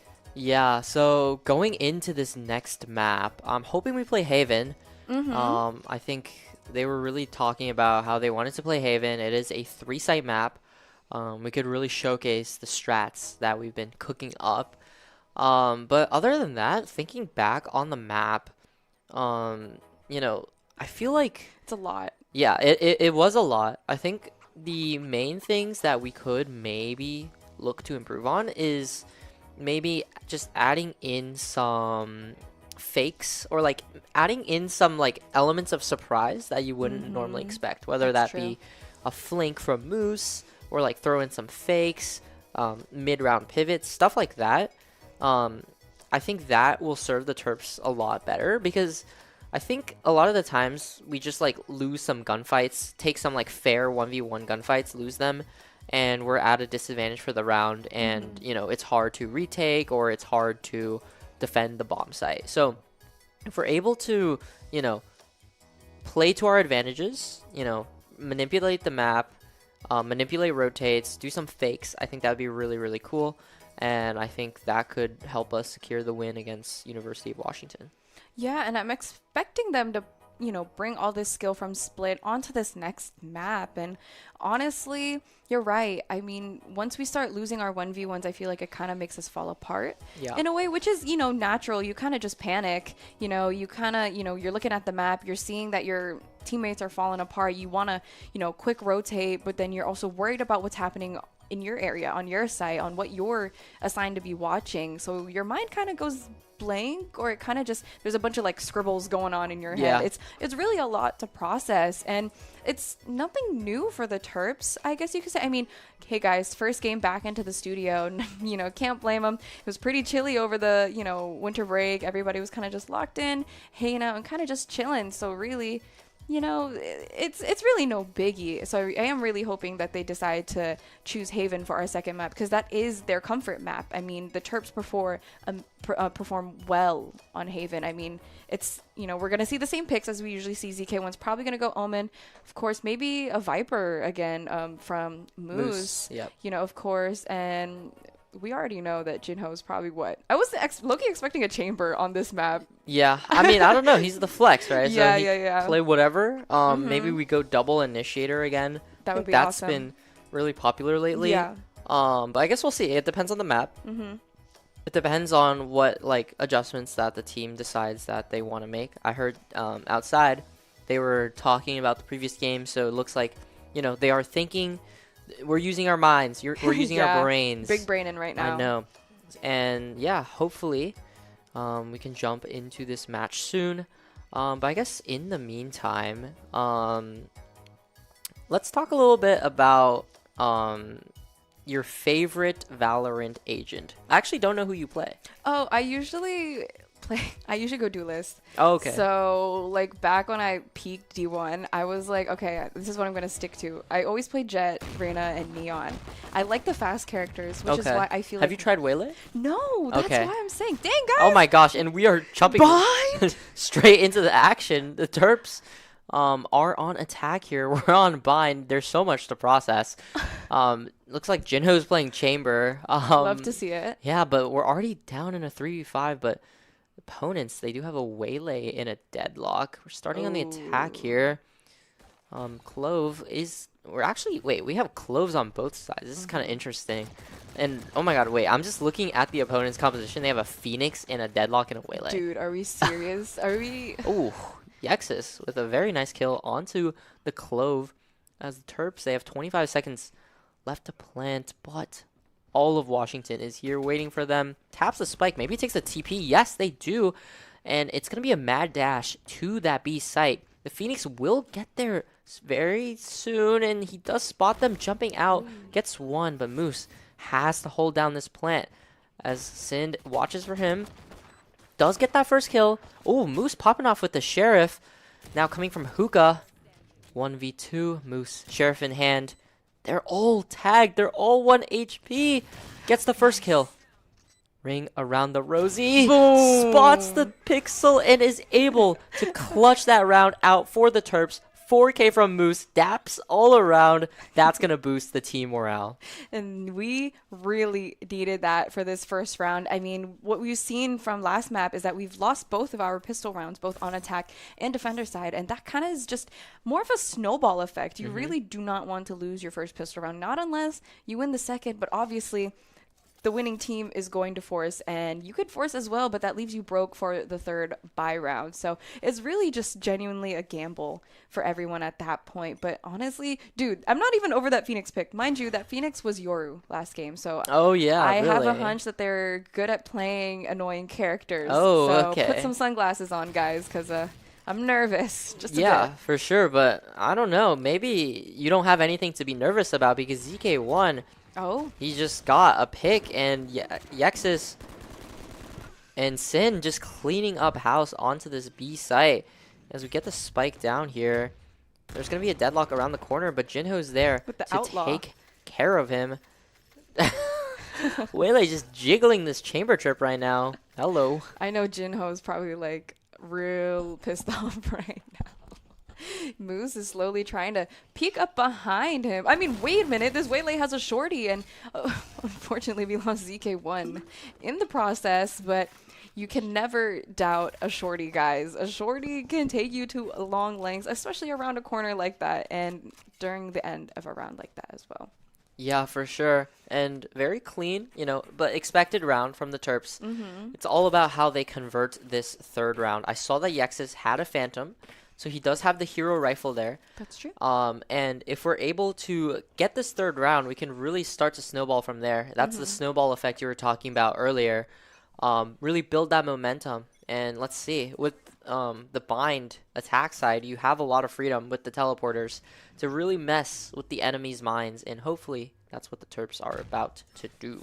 Yeah, and I'm kind of glad we started on an attack side for Bind. I mean, we're such an attack-sided team. ZK1 already getting out Fish Lover there, so we're going to take more dominance onto the site. Jinho. Yeah, Jinho unable to get that kill onto the Waylay, but Sind is going to hold this spike down as we move into a 4v3 retake. Terps are on the back end here. Moose gets one with that Phantom. This guy is a menace. I mean, okay. Yup, Sind there to cover his back as the deadlock is going to walk through U-Haul here. And great Fade Prowler catches onto the deadlock. Now they both know where the deadlock is. And Moose is so clinical with the trade there. Even though deadlock kills Sind there, Moose has his teammates back. So fire emojis, guys. They're kind of, I like this vibe that we have going on. It's a new start. Of course, all we want to do is just get this map. That way we can get on with the third map, because you really want to win this second map, because it kind of just tells the rest of the story for the rest of the stream. But nonetheless, performing absolutely amazing. Moose already having his ult. ZK1 also slowly falling behind with his ult. And again, I like to see Yexus enter his sights. I mean, he's really good as an entry, especially when he's playing on Raze here. Jinho, of course, holding on to that Outlaw, is able to get a bunch of HP off of that Waylay. And I know that Waylay's pissed. Yeah, for sure. And again, Washington are on a low buy here. And the Terps are going to play this one a little bit slowly, be a little bit cautious. You don't want to get thriftied, especially when you have such an advantage in the weaponry here. But it looks like they're just going to head towards A here. Moose slowly walking up towards Shower. This Waylay's one shot. Yep, gets taken out by Sind.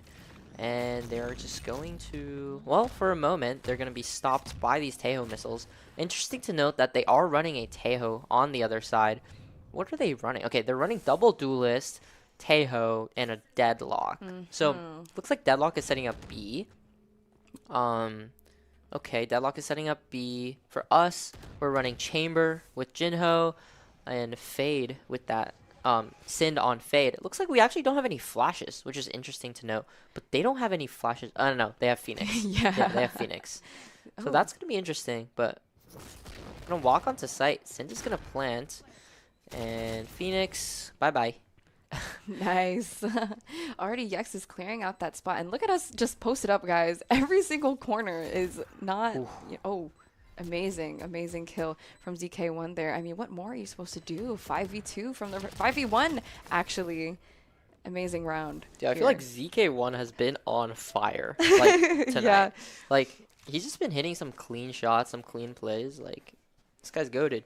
Most definitely. And, you know, this makes me miss the days him and Yexus would play duelist. They were genuinely unstoppable with one another. And, of course, Jinho would end up following behind playing Chamber, of course. And we would frag out a lot. But, of course, that does take a toll on the team comp just a little bit, only because you have two players rushing into that site. You know, sometimes you lose both, sometimes you lose one, and then it kind of just makes everything fall apart. Hello, Washington pushing up into A, sees that spike is down. They're gonna sit on it. Yeah, this is so interesting because we left the spike in the spawn because why would you expect this? Right. Washington sees the spike, so now they'll be holding it, and now we're on a mission to get the spike back when the round has just started. But thankfully, Moose able to pick that spike up through the smoke. And this is a very, very interesting situation. The Phoenix on the other side taken out by Yexus. But there's one more player. Jinho spots him right as he is about to leave. And the Terps now, 4 players gathered up in their spawn. They have to be very, very careful because they don't know who else has pushed up. See how diligent they are with clearing every single corner. Because, you know, Washington, they could be anywhere at this point. And they just get the timing as Fish Lover phases through the smoke. You know, even Washington, they don't know where the Terps are. They so seem lost as we are. Yeah, but finally ZK1 again with the clean headshots is going to signal to Washington that we are going A, getting the spike down, and it's 4v2. And again, ZK1 gets that kill. Is he going to get a 3K? Come on. Oh, unlucky. Close. And yeah, now it's up to the Deadlock in a 1v3 situation. I mean, this is just hard. Looks like Moose is wrapping showers. Oh, by the way, Moose hasn't died yet, which is crazy. I don't know how I missed that, but yeah, he has not died yet. So this guy's also popping off, and it's looking... Hopefully he doesn't die. Yep, there we go. It's looking really, really clean for the Terps. 5-0. Really interesting play from Washington when you're already down 4 rounds like that. I mean, look, we're getting another timeout there on Washington's side, which is very, you know, called for. It's already 5 rounds, and I will say we've won those 5 rounds in like a decent amount of time when the round starts. I mean, there's only so much time for you guys to kind of just sit there and, you know, execute a plan or, you know, start calming to one another who's there, and putting down your utility. But it's like, it's only been like, has it even been 10 minutes? I don't know. It feels like it hasn't even been 10 minutes. It's been very, very fast-paced, like, rounds and stuff. And yeah, I mean, Moose right now, he's 10-0. Going so crazy. He is popping off. He had that amazing clutch in the pistol round. And if I'm Washington right now, they tried to switch it up last round with the push out a main. And that worked, but they just gave up Spike a little bit too quickly. I mean, they had Spike. Like, why not defend it just a little bit more? I don't know. But, I don't know. For Washington, I would maybe move the Deadlock to A. Looks like the Terps... Yeah, the Terps have been hitting A a lot. Maybe they're avoiding the Deadlock. But, hey, there's your Sentinel. So far, there hasn't been that much Deadlock value from Washington. So... I think they want to take advantage of that a little bit more. Most definitely. And like you said, you know, the Terps should be coming up with unique strategies, unique ways to kind of counter against Washington, especially since Washington is doing that themselves, especially with that push down A. Maybe hide in that clove smoke just a little more, because no way Moose was just able to just grab it. I know. And, like, that was like out of so there. easy. He just like, he had the smoke there for cover as well. Yeah. And it sounds like, yep, we're headed into another round. This is going to be a fast round. Looks like Washington stacked A, but that was the wrong side to stack, as they do head into the Deadlock, but it's just the Deadlock. And the Terps are going to get this spike down, no problem. Fatal even invested into Hookah to clear out those teleporters. Jinho, bang. Nice. With the operator. They're just cleaning house here. Yep, get those eco frags. Come on. Ah, unlucky. Okay. You know what? I don't mind it. Go get that ult orb. They're kind of just playing with one another. Ooh. ZK1 dies twice there. Unlucky, really. But yeah, this is just kind of a fill around. But Phoenix does take out Moose. Things are a little bit scary for the for the economy a little bit. Like, maybe we want to save some guns. Most definitely, but honestly, you can rely on Jinho to kind of just sit back with his op. Again, Chamber is one of his favorite characters. It is one of his comfort characters, so we can trust that. And mind you, again, not in the studio, so we can trust that he's kind of just going to do his thing and sit back and support while also getting those kills at the same time. And it's kind of like a match made in heaven. I mean, our team is just built so well with one another. Speaking of economies, actually, look how rich we are. Look at Yexus. Yexus with that 8K. Dang. Right now. Yeah, 8K in the bank. And Moose had his first death. Very unfortunate. He does also have his ult here. If they get in a post-plant situation, that is going to be very useful. I think they spotted the Waylay. Yep, now they definitely know the Waylay with the Prowler. Stuck there, is forced to take the teleporter, but Jinho, he is waiting here with the op, and oh my goodness. Boink. That is just too clean from him, and I don't know where the Waylay was going, to be honest. Yeah. Did a jump spot and just knife out ran. Okay, that's fine. I hear giggles in the studio right now after what Jinho did just done. Oh, man. I mean, what do you think is going through Washington's head right now? I mean, I'm sure they're kind of like in a scurrying, mindset right now. They have to sit and stay planted because they don't know how the Terps are going to execute this next push. Yeah, for sure. I mean, for Washington, they are trying different things. Oh, nice. Well, okay. Deadlock does get eliminated here, but Jinho gets one with the op, pulls out the Chamber Sheriff, is unable to get the Phoenix as Sin hops onto the site. It's all up to ZK1 in a 1v2 situation. Knows where the Clove is. Ring around the Rosie. Oh, very, very unfortunate there. You can't win them all. That's true. We had to at least give him one. Yeah.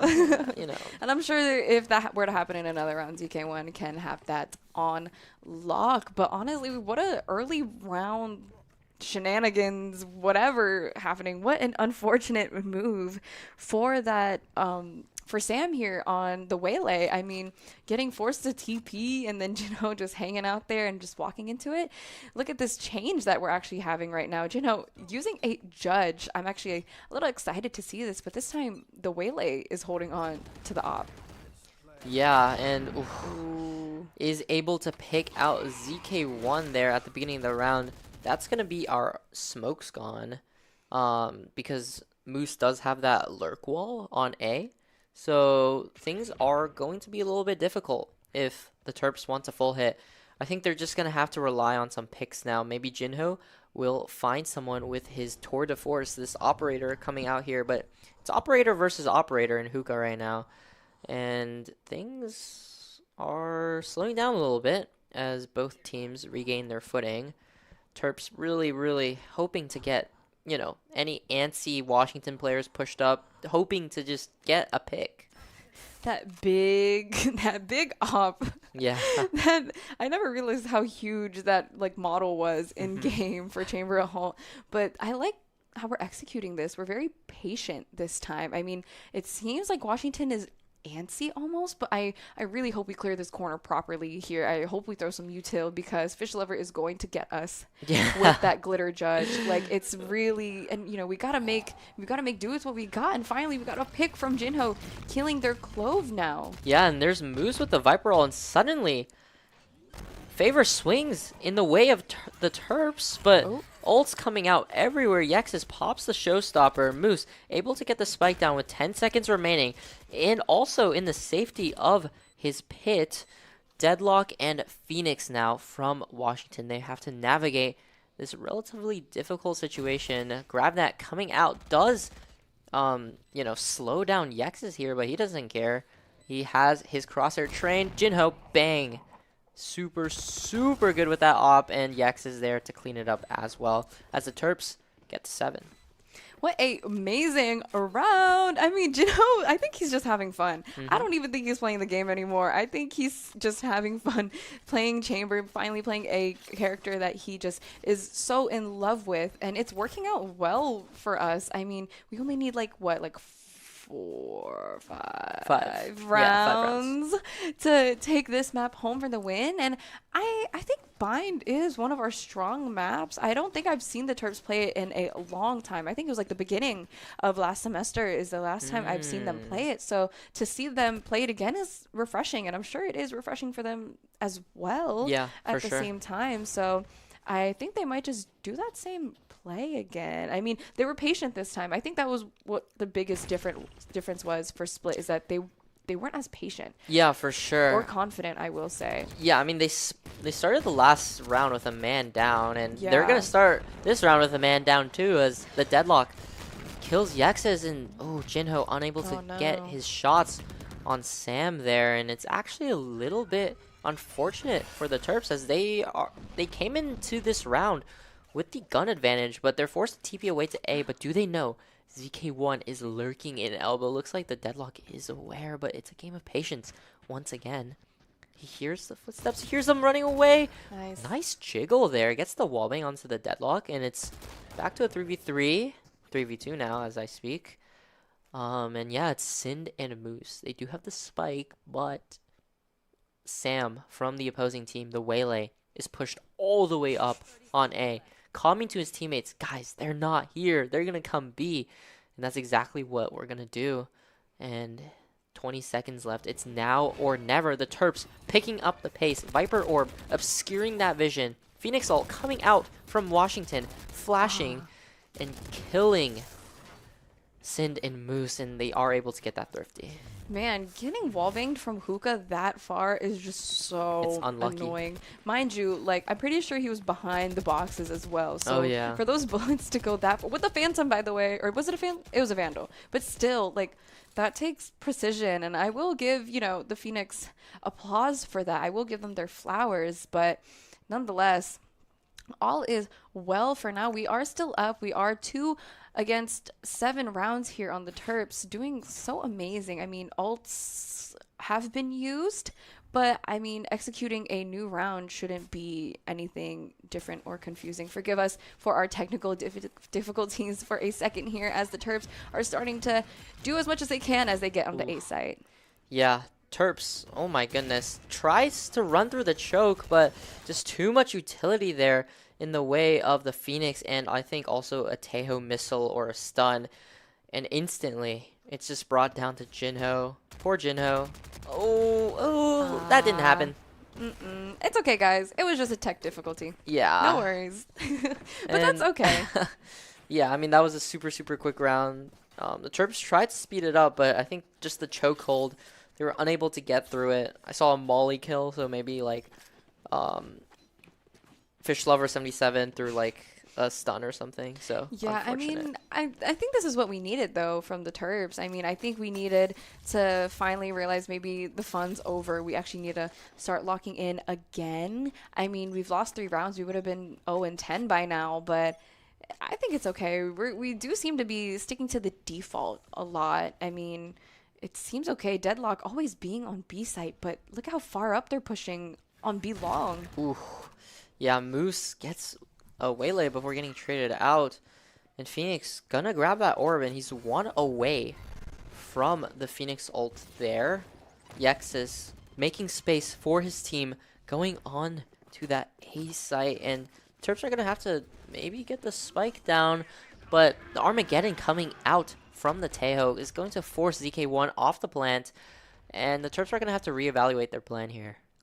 Yeah, and it's kind of just a waiting game. Everybody's kind of just walking around, and we're literally tangoing here on A site. Taeho, that little crab thing. Yeah. That stupid crab just catching on to Yexus here. Unfortunate, but we know where these positions are, and it just takes one peek for this all to fall apart at the same time.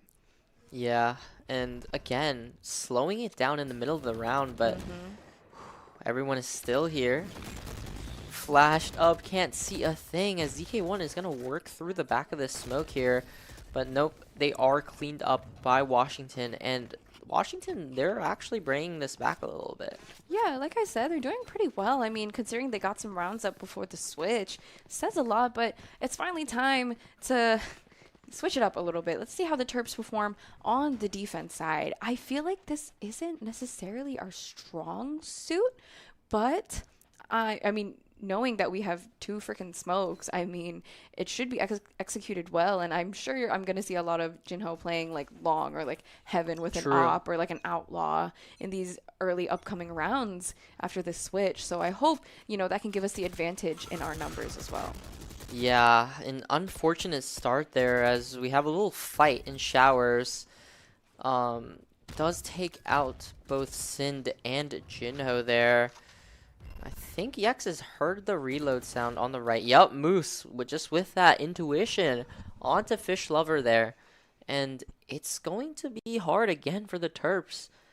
I mean, they do still have their smokes, but Waylay from the opposing team has that like entire long angle. Phoenix is going to pop ult here. Interesting. Clearing that space, but ooh, very nice peek from Yexus.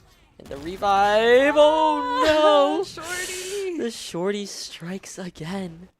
And it's brought down to a 2v4 here. ZK1 with the Guardian kill. Flash up. Ooh, it's so risky, so scary as Moose and ZK1, they go onto site. But again, it's a waiting game.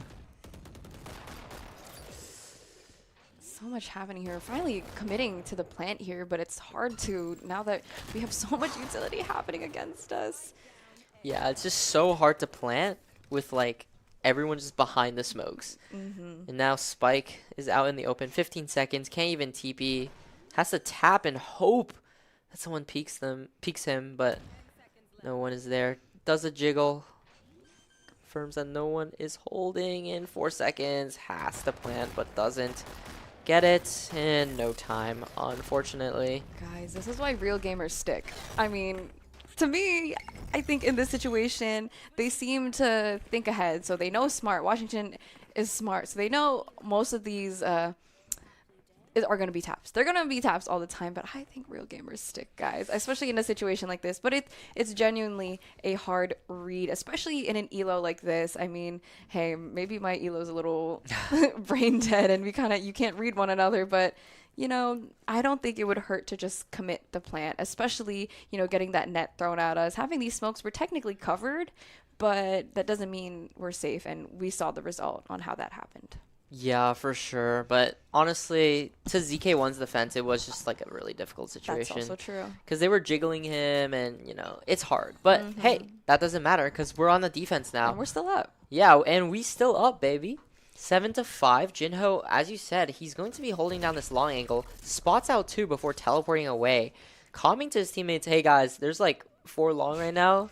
And the Terps, Moose actually walking down a main here, but it's going to be interesting because Deadlock was also lurking A. And he's going to be behind Moose. This is going to be very interesting because they just timing each other here. But actually, they slowed it down a lot. Yexus spots out Deadlock and gets a nice headshot onto them. And that's the signal for Washington to full push onto B, and they have the site. Literally, basically full site control. I mean, I'm sure the Terps are able to be doing a nice retake, but the bomb hasn't been planted quite yet. I'm sure they're just trying to make sure that their angles are clear, but still, bomb has not been planted yet, guys. It's a 2v2 right now, 2v1 right now. Yeah, and Sin caught with utility in hand. It's now up to Moose. Moose Cam. Moose Cam. Bang! Oh my Somebody goodness. clip that, bro. He is too clean with it. He is too cold. He's so good on that Sheriff and the pistol, man. What an awesome round. Honestly, Washington was well with their execution. I will say they were doing great with their execution, but that's what I'm saying, guys. Real gamers stick. While the rest of your team is clearing out the rest of the site for you and checking those corners and everything, whoever is holding bomb needs a friend or somebody to watch them as they stick that plant. Because honestly, if they planted on top of that box or like planted open for like, you know, long or something, it would have been fine. They didn't even have to plant safe. I think that was like a free win, or not a free win, but a free plant at least, as they are literally bombarding B main almost over there. Yeah, for sure. But luckily, the Terps are able to get that round thanks to Moose with a wonderful headshot, actually. And yeah, looks like he's going to be sticking with the Sheriff. And Washington a little bit quiet, but they're stacked on B. 3 hookah, 2 long. But we do have 3 players here. Waylay dashing out, unable to refract. Moose with the clean flicks. 3v3. Well, actually, the Bandit making some moves here, taking out the Terps on the B site, and they're going to be able to upgrade to weapons. And it's going to be Sind and Yexus in a 2v3 with the spike down. And they are coming in from the same side as well. So this is a little bit of an overlap with one another. They kind of just have to spam and peek in order to move in onto the site. But hopefully they can catch. Oh, that Phoenix hanging on. Oh, yeah, that deadlock, like, grab net really screwed up Sin there. But Yexus with an outlaw, not exactly the weapon you'd want in this situation. And unfortunately, the Terps do lose that second round. And wow, that was unfortunate. It was pretty unfortunate, but hey, look at our leaderboard. I mean, both teams are performing well when it comes to their stats, and you know, them keeping that outlaw is rubbing me the wrong way. There's two actually outlaws happening here while the Terps are kind of forced to save here at the same time, and it's not ideal. I mean, Moose going in with that hero vandal. I hope he doesn't stick with that. I think we might just have to give this round up, but let's see how that goes as they're switching it up to default a little bit here on the Washington side. Yeah, looks like Moose is going to be the hero for this round. He's got that vandal in hand. Hope everyone is going to be baiting for him. Yep, here he is. Gets that first kill. There we go. That's why we buy the vandal. And it's a 4v5. They are aware that Moose does have a vandal, but they are still moving onto this B site here. Deadlock positioned way back in their spawn, looking for anyone that is pushing out of showers, but we're actually pushing out of hookah instead. And I really like this. We're being very proactive. We're taking space, but we are leaving the B site completely open. But this could lead to some like interesting dynamics. Looks like we're gonna actually be making our way to the deadlock. We're just completely timing each other here, by the way. What is going on? Dude, I need the Terps to lock in right now, because if this deadlock wraps around behind us, we might, well, not be cooked, but it exposes our position, and they're going to be like, hey, why the heck are they not on site? They're going to go ahead and rush onto that site, so hopefully, Yexus! Ah, guys, I'm scared. Yeah, everyone is just behind each other. I don't know. But Yexus is going to be able to, oh my god. Oh, no, he does spot out the deadlock, but only has the classic there. Faced against an outlaw, a body shot will eliminate the Terps here. Let's see what they do in this 4v5. Ooh, the deadlock wall too is going to be so annoying with the classics. This is where deadlock actually gets the value. Sind coming in from hookah with the bandit. And the Terps are going to have to get on site relatively fast if they want to defuse the bomb here. The spike is ticking and... Okay, yeah, anyways. Yeah. But they're just not able to get the kills that they need in Washington. Bring the score 7-8. The idea was there. The plan was there to just kind of link arms with Moose and kind of just follow him around, be his bait a little bit, you know, be his third or fourth set of eyes. But I don't think any of us expected all of us to just ring around the rosy that whole time. And they still didn't plant bomb fast enough. I feel like Washington did not plant that bomb fast enough. Yeah, because Washington did not expect there to be no one on site. So they just completely slow walked the entire way. So that was definitely an odd round. That was one of the rounds of all time. But yeah, we're going to go into a bye round for both of our teams here. Blaziken, the Phoenix from Washington, does have the Phoenix ult up. So we might see some full pushes here. Yep. And they are going to explode all through long here. Jinho takes out the Phoenix. Missiles pushing the Terps back. ZK1 is here for support, but they're going to have to give up sight, and it looks like they're going to have to play retake. Most definitely, as they're just pushing. They're just clicking. They're just spraying everything and hoping that they can catch somebody in the crossfire. ZK1, I don't think you should take this fight, please. Yeah, just a little unexpected off angle there to the right. And Taps coming through. Jinho, though, with the 2K spray down. Clove, oh my gosh. The revive. And it's a 3v2 for the Terps. It's kind of a hard retake. Yexus and Sin, they have to navigate through this little choke, and it is just so hard. Smoke now in his face. 3 players of Washington on the other side waiting to meet him. And a shorty. Don't forget And that a shorty. shorty from that clove. And honestly, I think there is no choice but to save because the Terps had already bought out for this round since they lost the last 2 and had to save for the previous one at the same time. And it's just not in our favor. So we are going to be a little broke coming into this 8-8 round so far. So hopefully maybe we can get like a timeout at the same time, see what we can do. That's exactly what I was thinking. I mean, it's getting a little bit frisky now. It's the too enemy, close. Yeah, the enemy has tied up the score. I think now would be a good time to call a timeout. You know, discuss what we exactly want to do on the defense, to be able to close this out because they've just won 3 rounds in a row. Waylay almost has ult, and so does Tejo, and when they get those ults online, it is just so hard. You see just how overwhelming it is. You just always feel like you have to run away from the util, and they just get sight. But the Terps, they're going for a walkout hookah here, but unfortunately... We're doing it again.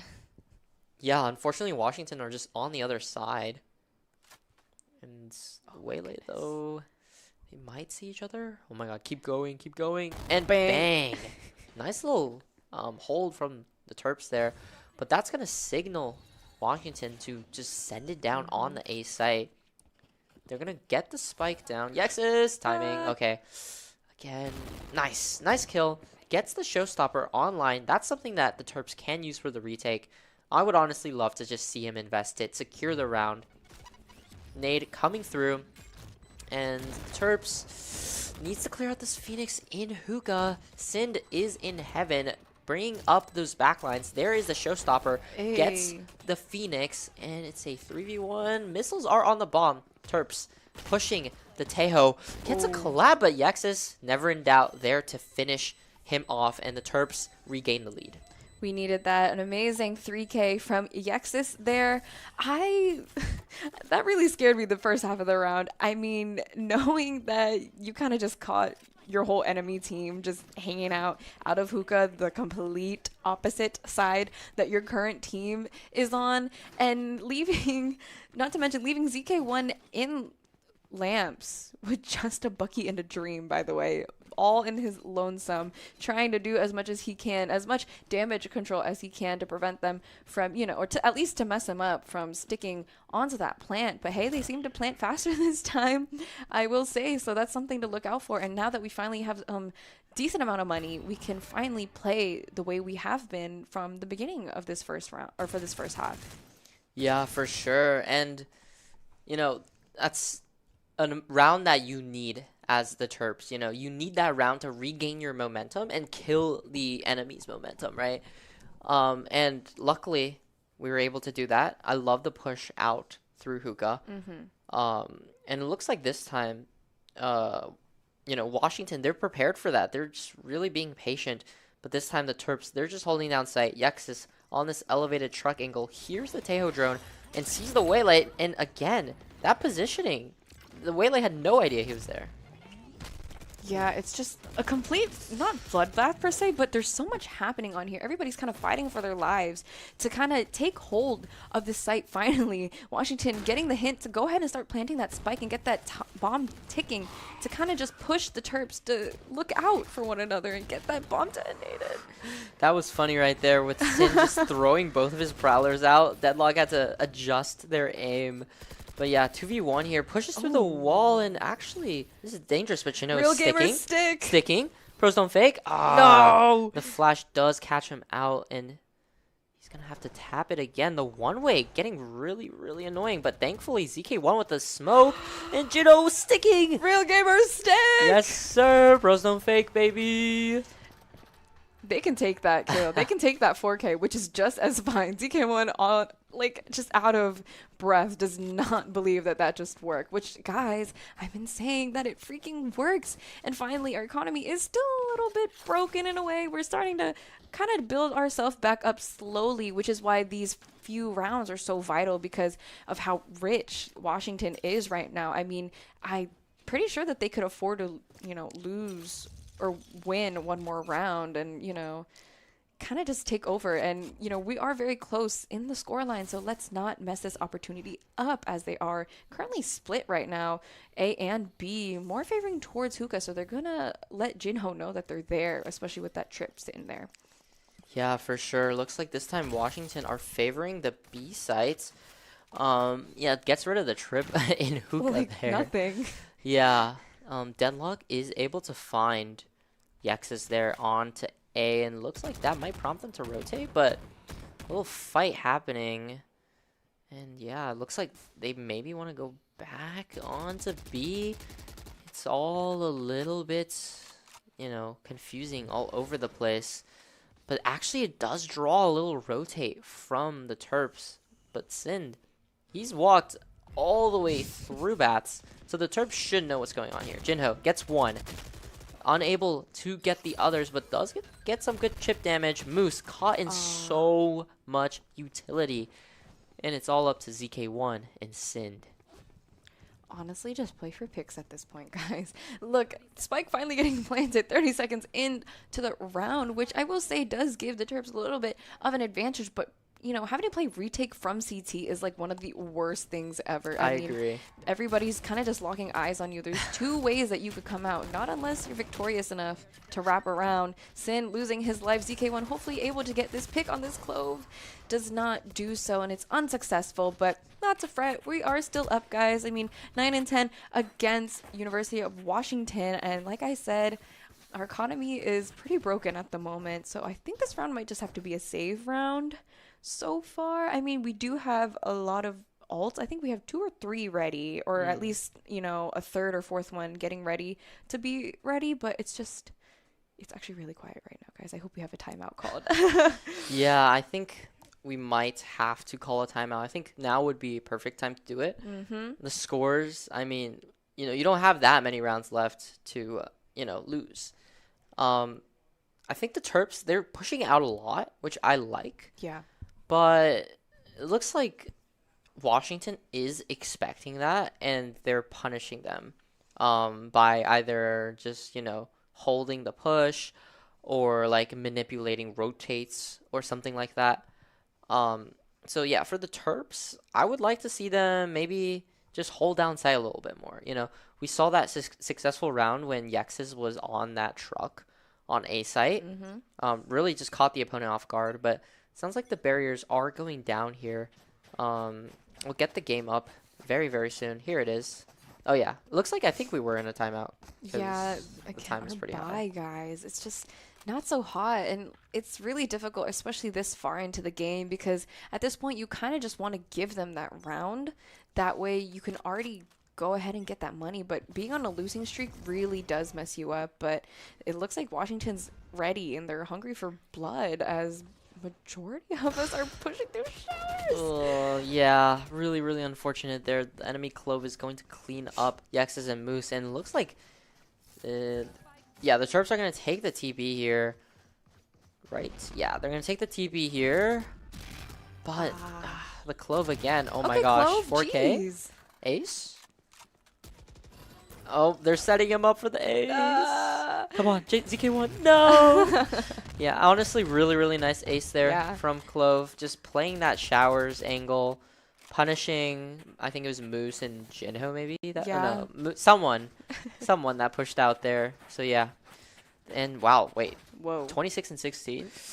They're popping off. Yeah, 24 and 9 following shortly after. You know, I will say they did pick themselves back up from the first half of the match, and I will say that takes a lot of, you know, willpower to do so, because Valorant is one of those mental games, and they didn't let that, you know, losing streak really mess with their mental, and I think it's really rubbing off on their gameplay as well. I mean, look at how quick this Waylay is going into that site. Fortunately, Yex is hanging on to truck right there. It's doing a lot for us so far. Yeah, and it's just a fast round here from Washington. Deadlock ult coming through, but does not catch on to ZK1. He is overhealed, and he does have his ult. Moose gonna be swing from heaven, and oh my goodness, kills everywhere. Nice. And they're just able to clean up house. I mean, so many kills just happened, but hey, it worked. Yeah, and we really needed this extra. I mean, see, as much as it didn't help with our economy, we are doing better than we would have if we lost that round. I mean, it would have been just infinite saves and forces and half buys for the rest of the time until we hit OT. But guys, all we need is 2 more rounds to finally get our first map on the board here, and then it would move us into a third game. It will move us into a third game here, so we really need to take this more seriously and lock it down a bit. Yeah, and again, Clove on the showers angle. It's so scary, especially combined with the deadlock grab net. Sind going to send that Nightfall through, and is going to protect Yexes as we just spam all the utility. Everyone is just using their abilities. But yeah. When all the deaths settles, the Terps are actually the ones on top. 3v2, Spike is left in a main. Hello? Why is Spike there? When was that? Hey, where did that waylay come from? Like 30 seconds ago. She kind of just spawned there. Yeah, I have no idea, but Jinho... Oh, the Phoenix wall obstructing his view. But... This the is perfect, Terps, though. yeah, the Terps are on the right side, and they're holding down Spike. CK1 just jiggling this angle. Jinho jiggling this angle. And yup, they're able to clean it up, and it's 12 for the Terps. Just one more round for us to take this map home, guys. And this is what I'm saying. Bind is such a beautiful map. Again, this is a great time for Washington to go ahead and call on that timeout. I mean, what more is there to say? Washington has been performing so amazingly and has been able to pick themselves back up like it's nothing. I mean, they're beating us here on their top frags, going 27 with a 26 kills shortly following. And I'm pretty sure it's both their Phoenix and their Clove or their Waylay, whichever ones, they are doing very well. So I will say they do have their combat as an advantage against us. Yeah, for sure. And, this is all or nothing. The Terps have the opportunity now to take home the second map and bring it to a map 3. So this is very, very important. After taking that timeout, actually, I think they were able to win out the successive rounds. So whatever they discussed, whatever they changed, I guess it worked. But for Washington, it looks like they're being a little bit too hasty, maybe. Seems like the 2 rounds that they tried full pushing didn't really work. So we might see something different come out from them. Might be a little bit more of a slower round, a little bit more of a defaulty type of look. But I guess we'll see. Yeah, I mean, what are we I mean, it seems to be about the same setups, the comfort setups. I think we're going to have a bunch of util being thrown here. I'm hoping Yexus does. Oh, actually, maybe I don't hope that he ults here because they decided to move their positions to head more towards showers and do a safe default play. Okay, I think this might be a fake. It has to be. Phoenix ulting up B, but Teho has Spike on A. He actually clears a lot of sight here, but he sees Moose in hookah there. But they're going to start to move the Spike A, maybe? But actually, no. They spot out some players on that A main angle. So, everyone is staying put. Razor is going to be popped. Oh my goodness. Yex's great kill onto the Waylay.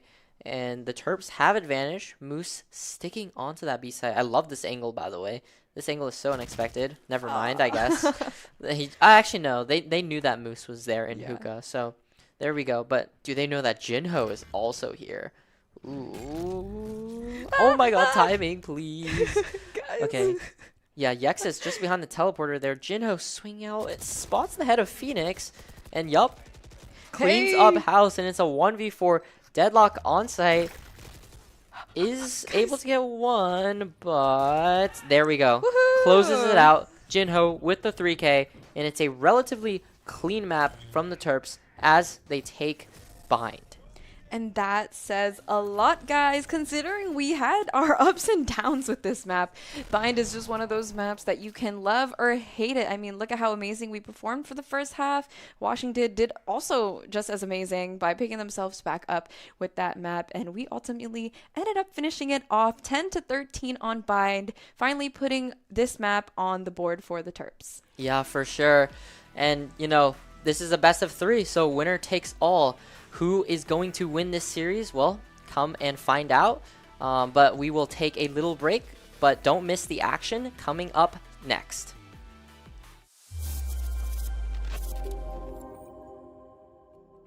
Whether you're a new publisher or app developer, or if you've been around the block for a little while and you have your own ad ops team, Playwire is developing the solutions and products that are perfect for you. RAMP stands for Revenue Amplification Management Platform. But really what it does, it helps you make more money per user, and it helps you simplify your business so you can just focus on what matters, which is making great content. So if you think about today's ecosystem, there's so many different pieces to run an ad tech platform. RAMP brings the entire ad ecosystem under one umbrella. Everything from centralized ad unit creation to piping in those demand sources. We layer on a DMP, and we take care of your data privacy and consent management for you as well. We tie all of that together with robust analytics. Playwire really offers our publishers two different models at this point. We've got the full service model where we come in and we cover everything. And there's now our new self-service model where you can come in and you can say, I just want Playwire to take care of some of these things for me. Another thing that we've had a lot of partners do with us in the past is say, hey, maybe I have a few of my own direct campaigns that I want to run. Or I've even got an ad ops team. I don't know whether Playwire is right for me because those people are doing a good job. We don't want to displace them in favor of Playwire. That's fine. We're happy to bring all the technology that we've put out there, but use it with your own team and with your own ad stack. What does that mean for you as a publisher? It means that you get to leverage all of the revenue maximization technology that we've got in place and still have all of the capabilities and all of the demand partners that you're used to working with. You can have your cake and you can eat it too. We actually do things at such scale, right? We're serving 70 billion ads a month at this point. That's a huge benefit that we're passing on to the publisher. Revenue intelligence marries human intelligence with machine intelligence. At its core, revenue intelligence is about taking all the demand that you're already getting and getting more out of it. We want to make it so that you're getting 10% more from your ad inventory without even worrying about who the advertisers are. It's based on us going in and understanding what are the places where we can put additional price pressure on. There's all sorts of situations like this where you can eke out little benefits and add them all up. You're quickly at a point where you are getting that 10, 15, 20% uplift on your revenue without having made any changes in who's actually doing the advertising. Our DMP is built from the ground up to work in a cookieless environment and not use cookies to basically store, user behavior or anything like that. And it's built right into the RAMP platform. We can tell advertisers information about user interests, but also user behavior, do it on a massive scale, do it in that real-time way that we also do with our revenue intelligence capabilities, and also do it in a way where we can leverage the size of our network. We're trying to do everything that we can to show you every step of the process of getting an ad onto the page. That means that we've got much richer charts and graphs, a lot more ability to look at a piece of information and drill down on it. Answer that question that maybe you didn't even know that you were asking. We're trying to make you think differently, actually, about your business, about how your business relates to advertising, and reveal all of that through the platform. So analytics are one big piece of it. It's a constant evolution. We're constantly updating our technology. We're constantly creating the future. It's a real challenge for publishers these days to navigate advertising technology. It seems like every 6 months there's some new challenge. And at Playwire, we make sure that we take all of that pain away from our publishers so they can focus on their core business of publishing. Terp Adventures. Take flight at Stamp. Host to countless Maryland events, programs, performances, and more. Feed your body, feed your mind, feed your soul. Let your talents soar.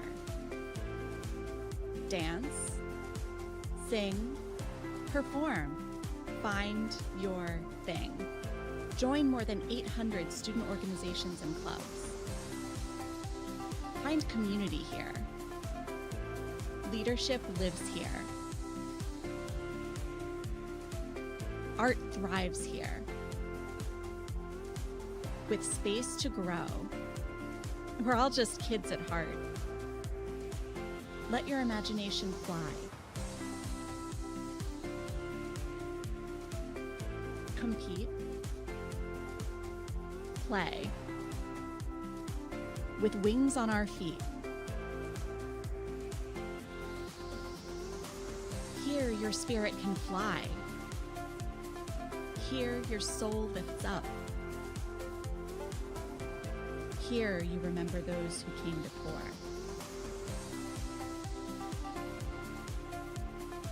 This is STAM. This is the Center for Campus Life, where Terp adventures take flight. You belong here. Come fly with us.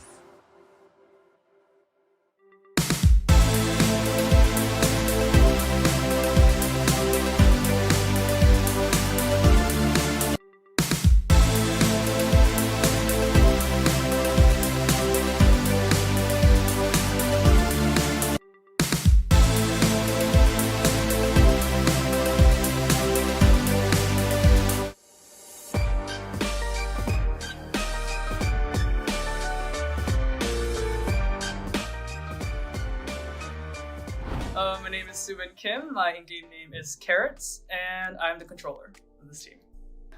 My name is Hannah. My IGN is Tuxedo Sam, and I play Sentinel for the team. My name is Sima. My in-game name is Care Bear, and I'm a flex. My name is Megan. My IGN is Giraffe, and I'm an initiator. My name is Sophia. My IGN is Soap, and I'm an initiator. Hi everyone, I'm Ayush. My in-game name is Dulce, and I'm the coach.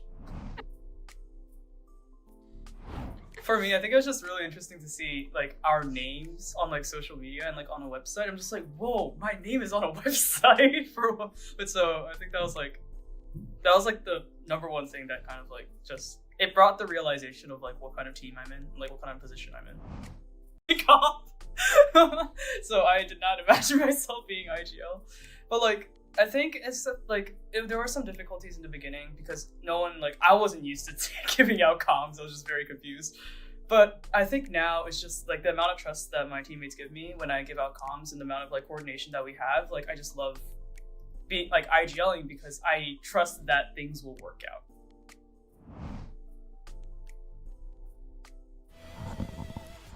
Welcome back, everyone, to another amazing Terps Esports stream here, going against University of Washington, located on the West Coast. Mind you guys, we are located on the East Coast, so this is basically a fight against two different opposite ends of the world right now, guys. And right now we are 1-1. University of Washington taking the first map, being split, and University of Maryland taking the second map, bind home. So this last map is for anyone right now.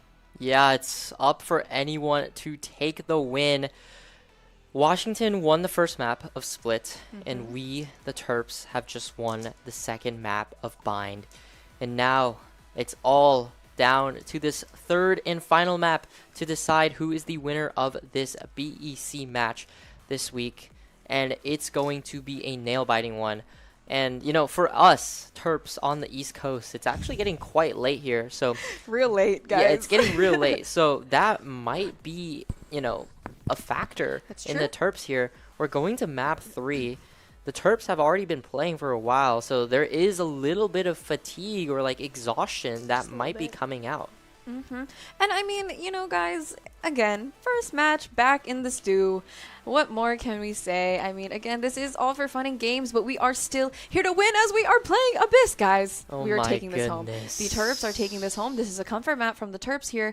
This is something that the Terps are destined to play, but I am also scared because we already have similar plays going on Washington's side. And mind you, Washington has been playing, you know, just as well as we are. Like, you know, we kind of know how to counter one another's characters. Our, you know, agent selects have been very similar as well, and our plays have also been similar. So it's kind of like a mirror match in a way, even if we don't have the exact same characters. Moose hovering Yoru. Ooh, our guy's game crash. Unfortunate. Looks like we're going to have a like a relog ZK1. or something. But yeah, I mean Abyss. I always love watching Abyss because yeah. on Abyss, that's when people play Astra, and I play Astra. Hey. So I always like to. Well, first of all, I like playing Abyss because I get to play Astra, and also just seeing the pros and seeing what they do, and it'll be very interesting to see how. I think ZK1 is playing it, and I forgot who the Smokes was on their team, but yeah, it looks like they're both playing Astra, so that'll be really, really fun. I think we also saw the Waylay from Yex's. So yeah, I mean it's poised to be a great map. We did get those Abyss changes, which are like they've been here for a while, but they're still like a little bit new. So that'll also be interesting with the new like B site. It's a lot like. It's a lot more like It's the boxes, right? the boxes. They rearranged it and There's like moved it. cubbies. Yeah. I think it's better for the defenders. I think it's better for the defenders, but I don't really know. I haven't thought it through too much. But yeah, this is going to be. Oh, Hey. we got in actually very, very fast. We did, yeah. But yeah, this is going to be a great game. And yeah, I mean this is it. This is all for or all nothing. the marbles, guys. Like this, guys. What if we just put Matt Pat on the line? What if the winning team, all 5 players, gets a meet and greet to Matt Pat? What the heck? Wait, but like, what if you're not a player on the Valorant team? How can you get a meet and greet with Matt Pat?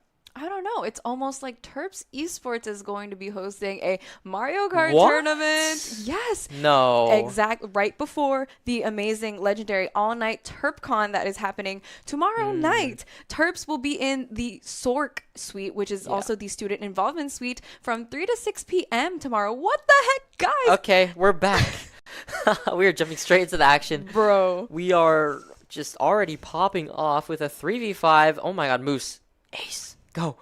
Nah, Jinho has to kill the Waylay there, for the team.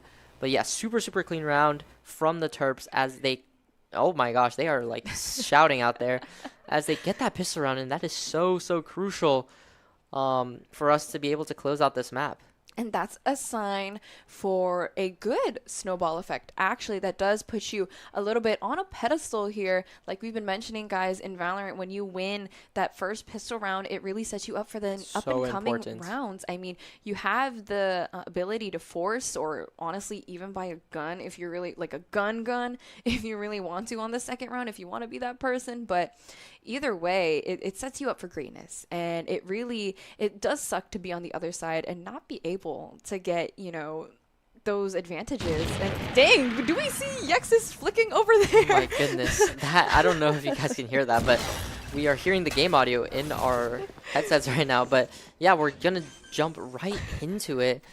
Looks like we're planting ZK1. Oh my god, nice martial shots. I really like that skin, by the way. That is clean. I might need to get that. But I don't know if it'll help me aim like him. That terrified me, guys. Coming into a game, just straight outlaw shots happening, and honestly performing so amazing right now. Moose kind of just bang. Whoa. We are actually on point. Wait. We are just on. Also, wait, hold on. I did not actually realize Moose is on your. That's what I was saying. Okay. I did hear a little bit of chatter in the studio. Is that they kind of wanted to switch it up. When you play the same role and are expected to hold that role, it does get a little repetitive, and it kind of makes you fatigue, I guess, of that character in that role, which is just as fine. So a refresher will be what we really needed. So to see Moose on Yoru is something nice. To see Jinho, of course, on Chamber, and Yex is sticking to that Waylay, and Sin sticking to a Sova, which is what we needed for this map. I mean, look at how much utility is being used right now. We're kind of dominating in a way, but we are defaulting, so let's not move too far up into the sites just yet. Yeah, for sure. This is the bye round for Washington, so the Terps are going to take this a little bit slower, but Yexes does have that Phantom in hand as they're going to look to explore the B site, which currently is being held by the Chamber. There is that entrance trip that they will need to be aware of. ZK1 going to drop the spike over to Sind. And looks like they're preparing for a hit here. Jerome coming out, hoping to clear these corners. Chamber playing in this cubby here, but the Urult is able to get that info. Great info, actually. And Moose clearing all of the site out, comes back through the smoke, teleports away, and Yexus is able to use that information to eliminate the Chamber on site. And we just have gunfights happening everywhere. The Jet, Blaziken from last map, getting those kills. We do get the spike planted, but Moose with some Guardian kills. Yes. Terps. Jinho. Jinho on the flank with the Outlaw. But we planted safe. Yeah, does get one. Spike carrier, Spike diffuser does get killed, and oh my goodness, let's go. Yeah, they are popping off out there. Jinho with an amazing flank from mid, I believe. And he's just able to, you know, catch those Washington players completely off guard. And Moose, again, starting off the game with 0 deaths. He's 7-0. Doing so amazing. Like, guys, this switch up is honestly something we really needed. And I don't think this is something I've seen, at least when I've been casting for our premier team here. They always stick to what they know and their comfort characters, but it gets really repetitive. And considering we have such an amazing and heavy buy going on, this shouldn't be an issue for our Terps to be able to get another round on the map here. Amazing shot, DK1 sticking with that Outlaw. Yeah, gets the Chamber just before he TPs, and we get a little whiff from the Jet on that Chamber trip. Happens. You know what? It happens. Ooh, barely gets that timing. And Sova and actually everyone from the side of Washington is going to be flanking. Can we get someone watching the flank? Okay. Yeah, guys, can we I'm get someone scared. watching the flank? Okay, there we go. Yeah. But soon enough, they'll realize, okay, everyone is on the flank. ZK1, boom. It's okay. Yexus, come on. Left, right, actually. They're holding a little bit of a cross here. But, okay, nah. Jinho will finish him off. And there we go. 3K for Jinho. Gets his Tour de Force, his op, up online. And out there right now, they're just having a good time. Like, Jinho's also 0 deaths. He's 0 deaths, also being 7 as well. Again, guys, both Jinho and Sind are at home right now. And mind you, they couldn't make it because they got snowed in. The East Coast had a crazy snowstorm. So the West Coast is very lucky that they didn't have to go through that. So to know that we are still just doing just as amazing as if everybody is here present in the studio, the vibes are still good, and we really needed this, you know, upcoming here. And this time we're actually switching it up and going on to the A site now. We haven't seen as much A site action so far, so let's see how the Terps decide to push here. Moose, more specifically, how he decides to execute this with Yexus. Ooh, looks like we get an Astral Wall from our side here. Very, very close Astral Wall. Hoping to plant on this bridge, I assume. Yes.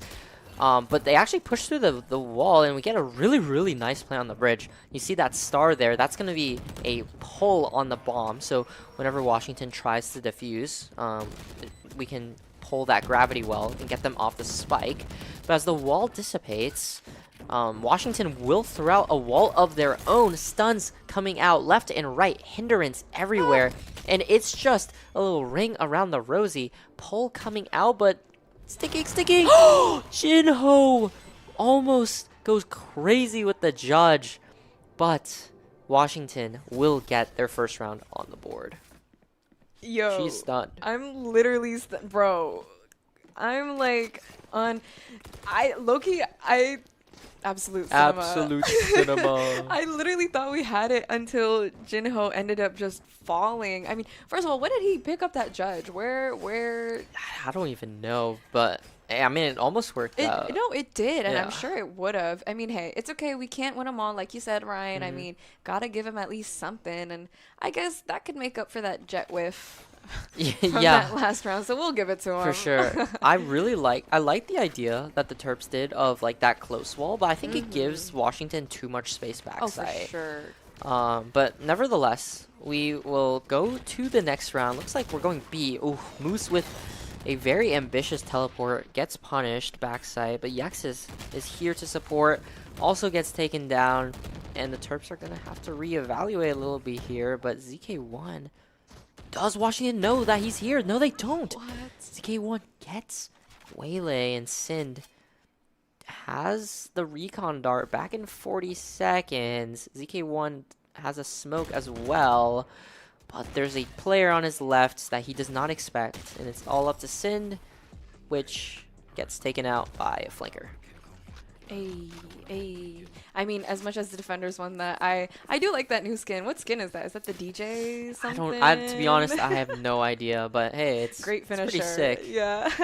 Yeah. I mean, again, this isn't really anything to be worried about. I feel like the Terps are able to pick up back where they left off 2 rounds ago. I mean, nothing more to be afraid of. Jinho sticking with an op this round, so I think this is what's going to take us to, 5 wins so far. So let's just see how it plays out here. I mean, look at our spike, though. A little too far back into spawn. Yeah, looks like we're just going to be a little default. Sin does pick that spike up. Oh. So I'm looking mid. The opposing chamber also has an op, but Yexus is just better. Whoa. He is just better. Whoa. Just insta peeks headshots onto the chamber. If I was a chamber, I would be absolutely livid. But nevertheless, looks like the Terps are gathered up onto A here. But look at the opposing Waylay on the map. I mean, they have all that space. Washington should know that this is an A hit, but that's okay. Yex is prepping perhaps a Waylay ult. Decides against it as we dash onto site, reflect back, and does end up committing the ult after Fish Lover takes some people out, but unable to flush out these people back site, and it's really unfortunate as the Terps just all fall like super suddenly. I think it was just a little messy of an execute. Unfortunately, Jinho did lose his op there. Coach Nopasso on our side calling for a timeout, which isn't too early, I will say. This is an inappropriate time to call for a timeout, and it's for all the marbles, guys. We really, really needed this right now. Where did the Terps go wrong? Yeah, I mean, I think, okay, first of all, I think this is a great time to call a timeout because they've just won 3 rounds in a row. They are now building momentum. You want to stop that. And for the Terps, I think on that execute on the last round, you could see Yaxis hesitate a little bit there with that Waylay ult. He pulled it out, but decided against it. I think in situations like that, where it's, I think it was a 4v5 or something, I think you'd still just want to commit that Waylay ult, really guarantee that round, even if you are up numbers advantage, because there were people backside, the Jet, the Astra, who did punish the Terps for, just coming through that chokehold there. So hoping to see, more decisiveness and, I would say just more confidence. Yeah, more confidence. Yeah. But that's okay. I really do believe in the Terps. I mean, those 4 rounds we really saw what they had to offer. This will be a little bit of a save round, but the Waylay now with an op of their own, and this can be dangerous, but ZK1 maybe can get a pixel here if he peeks out like just a little bit more, if he just checks his left, but yeah, it's going to be hard. Because the Waylay has that entire B main angle. He can calm to his teammates, guys, they're not B, just go A. Yeah, but they're just running around the Rosie right now. Literally, they're just rapping, but hopefully they can kind of catch on in this low angle here because none of our Terps are hanging up there on top of that rope. Oh, ZK1 already knows that he's hanging up there. Great, little preemptive wallbang there. Yaxis is able to trade Sind, and they pick up an operator, which is going to be very, very interesting. They do get onto site. How is he behind Blaziken? He saw the top of Blaziken's head, and they still don't know that Yaxis is here. He's lurked up all the way into heaven, and there we go. Jinho gets a kill on Fish Lover on the other side of the map, and all of a sudden, the tides have turned in favor of the Terps.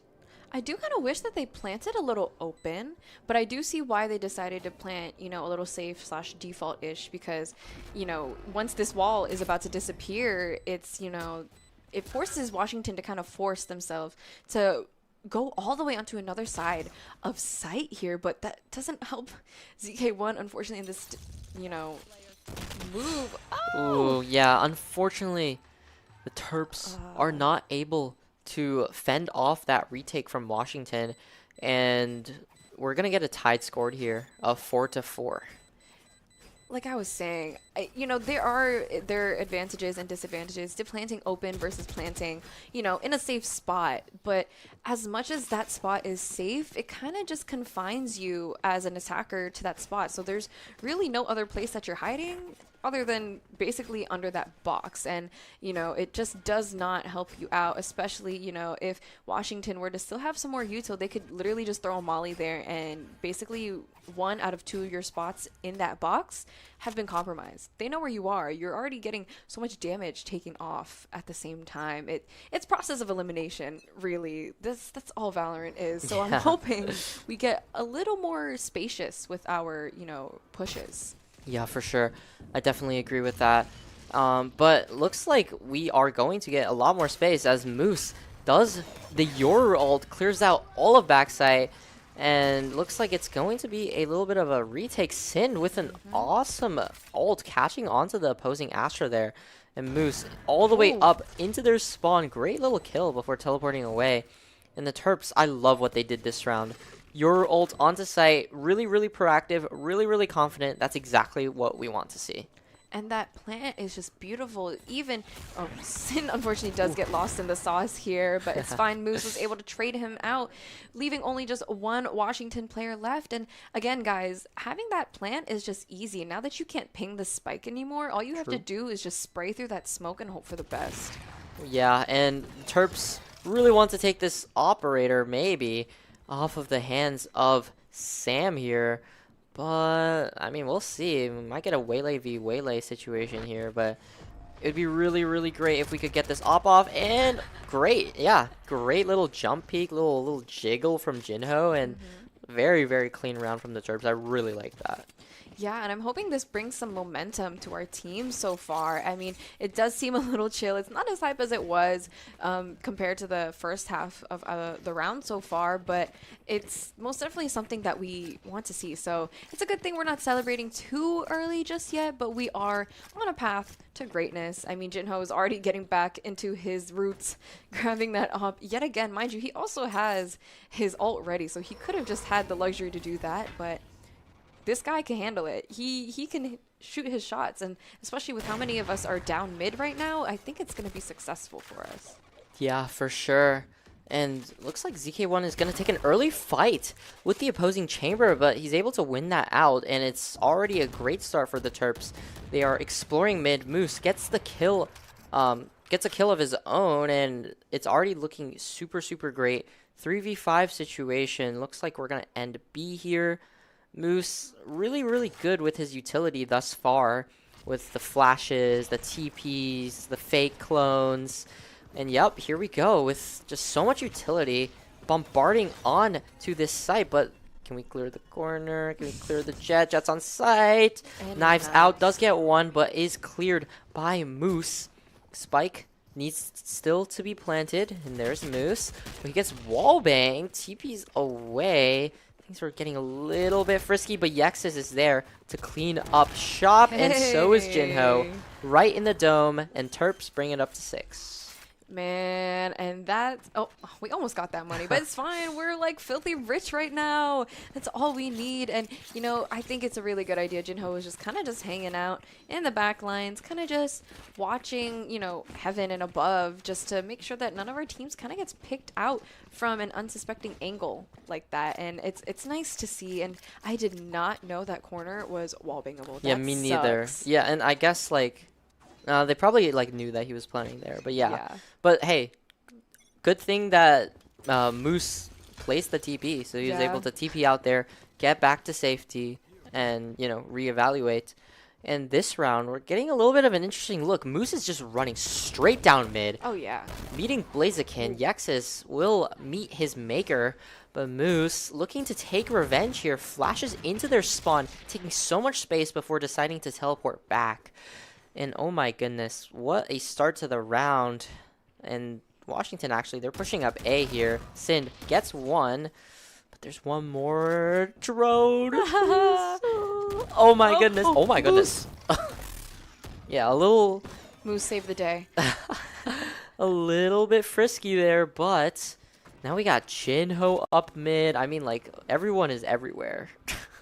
And that's fine. I mean, I think we still executed the beginning of the round well. I mean, we didn't commit too much, and now we can reposition and replay how we want to execute this. But Jet, help, please! Oh, yeah, let's Dude. go.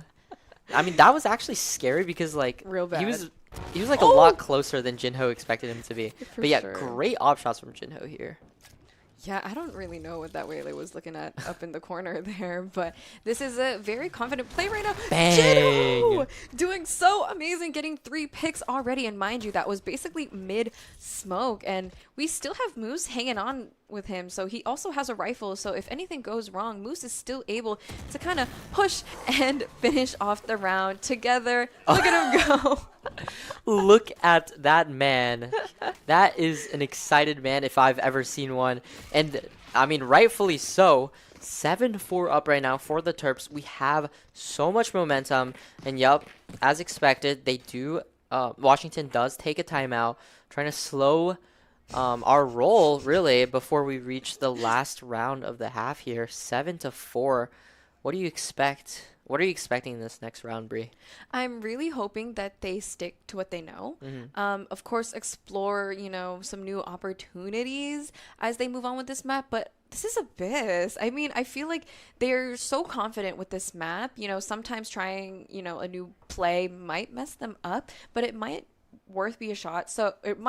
be worth a shot. So keep your options open. You know, if you get stuck, if Washington is getting up in their rounds, maybe it'd be a great idea to try something new. And I'm sure Coach Arjun is pushing for something like that. So it's okay to play outside your comfort zone, considering Moose is literally a duelist right now. Is that all we needed to win tonight? Yeah, for sure. Like, I mean, he's popping off. It looks like he's having a great time, and Yeah. sometimes that's all you need.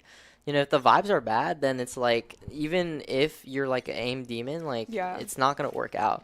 But thankfully for us, I mean, we're popping off. Getting back right into the action here. Looks like we are just going to stick to what we know, which is, I mean, I don't even know what we're doing. We're just, like, killing them. No, that's literally it. Like, I'm not sure what to cast anymore, guys, as the Terps seem to be very confident. And this is the confidence that we wanted to see coming into this map. Yeah, for sure. Looks like this time we're leaning against a little bit towards B. The chamber on the other side, though, is walking straight down A. And that's going to cause Washington to probably full rotate towards B. ZK1, though, he's actually just in the spawn. Why is he so aware of this? But Moose, oh my god, great spray transfers on 1 HP. Hello. But yeah, Sin planting that spike there in that corner. They're going to be aware of maybe a flank, but no. The chamber will go towards mid here. And Moose is 1 HP. This is scary, but Jinho and Yexis, they're here to support. Jinho, operator in hand. He has 2 operators, actually. And Moose, 1 HP. He doesn't care. He gets that 3rd kill. Yeah, and it's all they gotta do is just get rid of this enemy chamber and call it a day. I mean, look at how they're holding, guys. I mean, already taking a bunch of damage, gets traded out in the end, and we're gonna go ahead and move into the second half with 8 rounds up right now, guys. That's very close to 12. That is 13 last time I checked. 13, yep. So... There we go. And yeah, if you look on the side of Washington, actually, no one is positive. No one has a positive KD. This is the first time I think we've seen this, you know, when they've been performing against us so far. I mean, usually they're pretty even or, you know, a little more positive, but I don't think I've seen this coming from Washington at all for this game. I think they're a little bamboozled now that Moose is I really think all it is just Moose. Like, Moose and Jinho just popping off, you know. It's a scary sight to see. So, I don't know. Hey, nobody's in A. Nobody's pushing A. Yeah, for sure. But other than us. Yeah, other than us. Like, we're just that confident. But and Jinho again with that like headhunter, that sheriff, he's just so clean with it. Washington is going to push onto site, and we are going to give it. But Yax is flanking, is aware of this chamber. Will he get the flank? Nope. Runs away way too quickly, and it's going to be a 4v4 retake. Yex is going to be on the flank here, hopefully able to spot out this chamber. Ooh. Yeah, oh, catches him when he TPs, actually. And Moose, ooh, unable to get that sheriff shot, and it's all up to Yex's position aware, and it's so hard. I mean, this plant is so good. 3 people backside. Time is ticking. And, yep, there it is. Fish Lover 77 cleans up Yex's, and Washington do take the pistol round. Yexus was kind of breaking his neck there. He was Yeah. just looking left and right. And like I said, that's one of the advantages of planting so open. You don't, there's so much more space for you to kind of just hide and just wait for that push coming from the other team. But again, like I said, has its disadvantages, but it worked well in the terms of Washington. And so far, I mean, they're starting to move up with their KD right now. 10 and 11, 8 and, 8. Basically still doing just as fine, but we're going to stick to what we know here, as Washington's going to go ahead and do the same thing and try and get onto B site yet again. Yeah, looks like they're just fully committed to B. Chet dashes in the face of Yexus. There's just nothing that the Terps can do here. Poor Moose, just stuck on site. Does get one onto Waylay though, and ooh, ZK1 also gets one of his own. These classics are doing work, but Chamber again on this lurk. And yep, there it is. 6-8. It's the expected result, but honestly, pretty good damage, all things considered. And the Terps can feel confident about this next buy round here. I feel like that Washington's doing something new. They're doing something that the Terps aren't expecting, and that's what we talked about earlier, is that the Terps should be able to open up their horizons and do a different play, do something that nobody's gonna expect. And I don't think any of us expected that jet to be in Yex's face, and I don't think Yexus expected that either. Yeah, definitely not. And the Terps now are able to finally match the buy. Yexus getting a little bit aggressive here out in A main. Jinho and Moose actually getting aggressive in B main, and we're just getting kills in all of the mains. I mean, 2v5 all of a sudden. This is looking great for the Terps. Yeah, I mean, we have Jinho just sitting around, or actually, no, that's the other chamber. My bad, guys. He's kind of trying to get some pixels here to get the kill and try and, save himself. It's currently a 2v5 right now, and the only person that's genuinely hurt is Moose.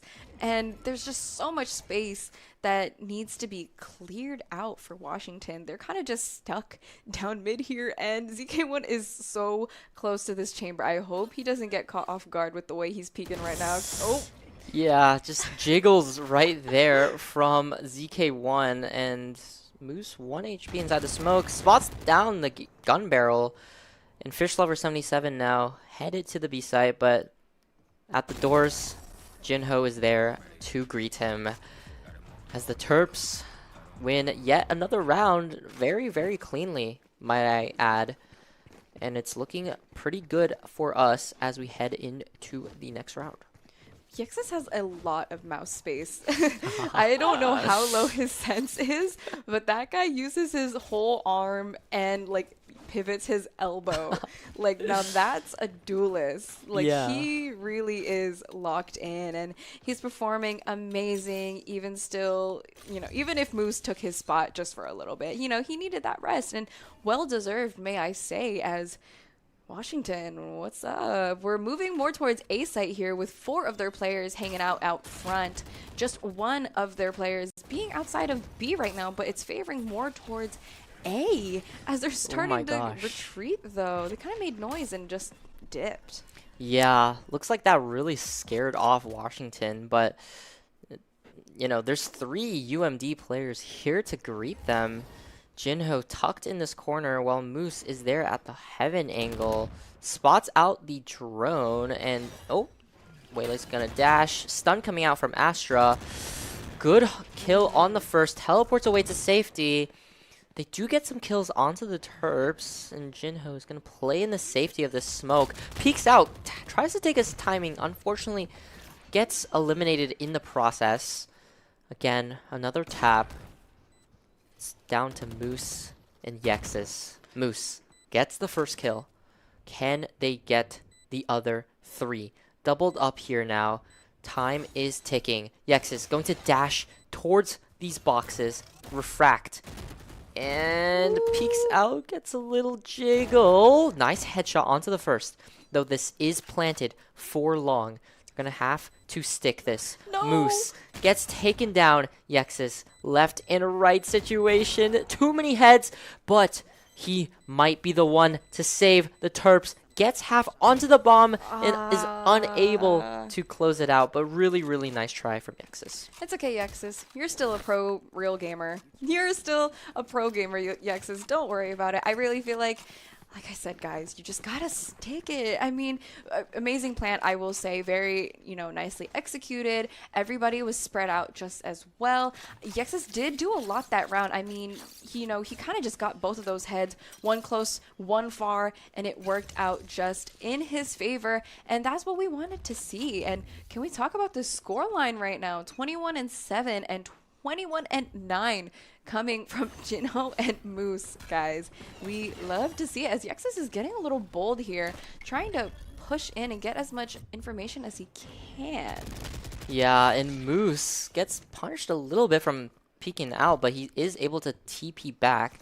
He does only have a Sheriff, gets wallbanged through there, and actually the Terps are on a little bit of a, they're on a low buy here, so I guess it is to be expected for them to kind of be, not in the favor this round, but yeah, the bomb is down. It's 5 players alive on the side of Washington. This is going to be hard.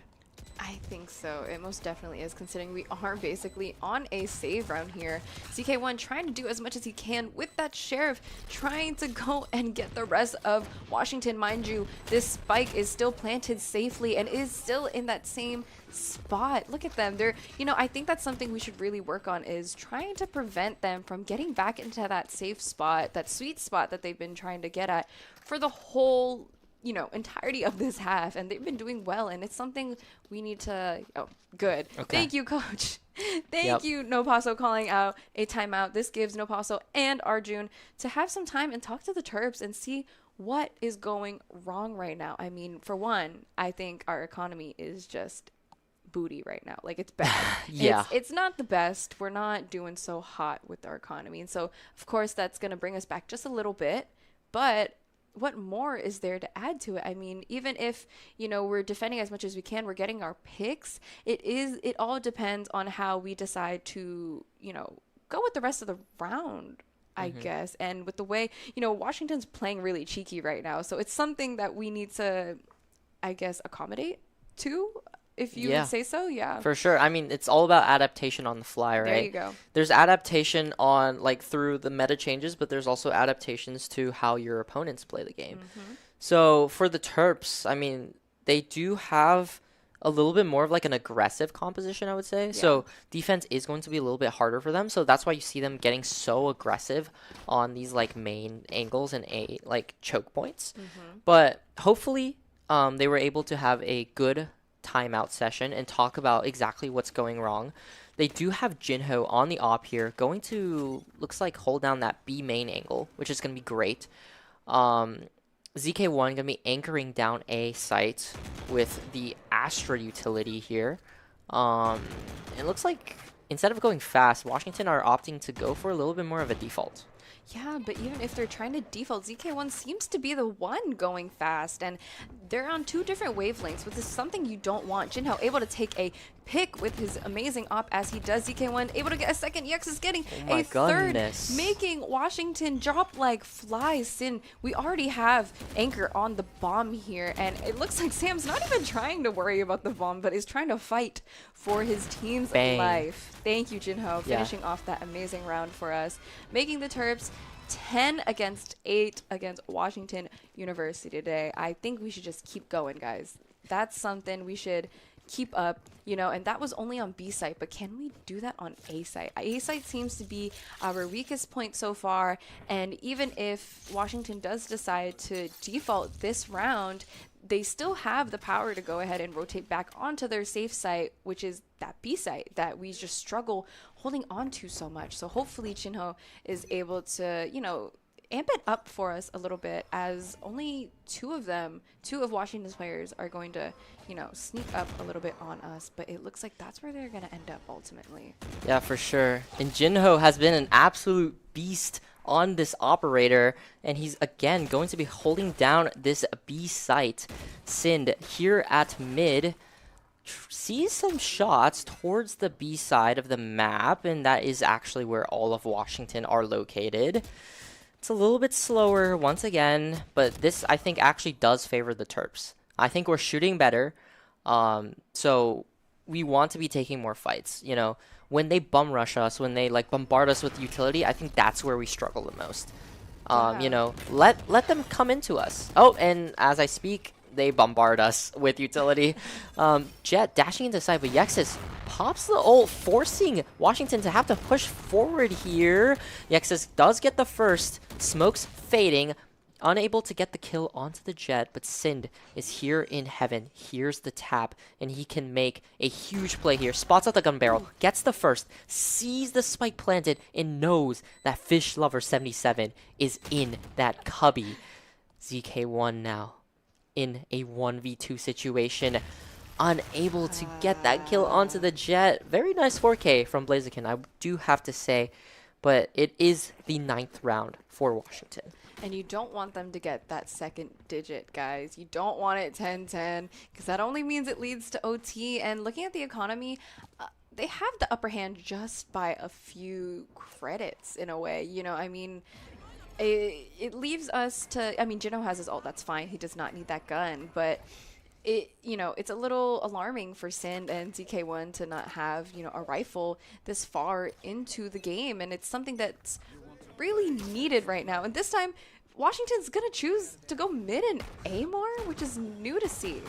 Yeah, looks like they're trying to go for an A split through mid here. ZK1 has no chance to even pull out his gun as the Waylay ult comes through. I mean, even though, the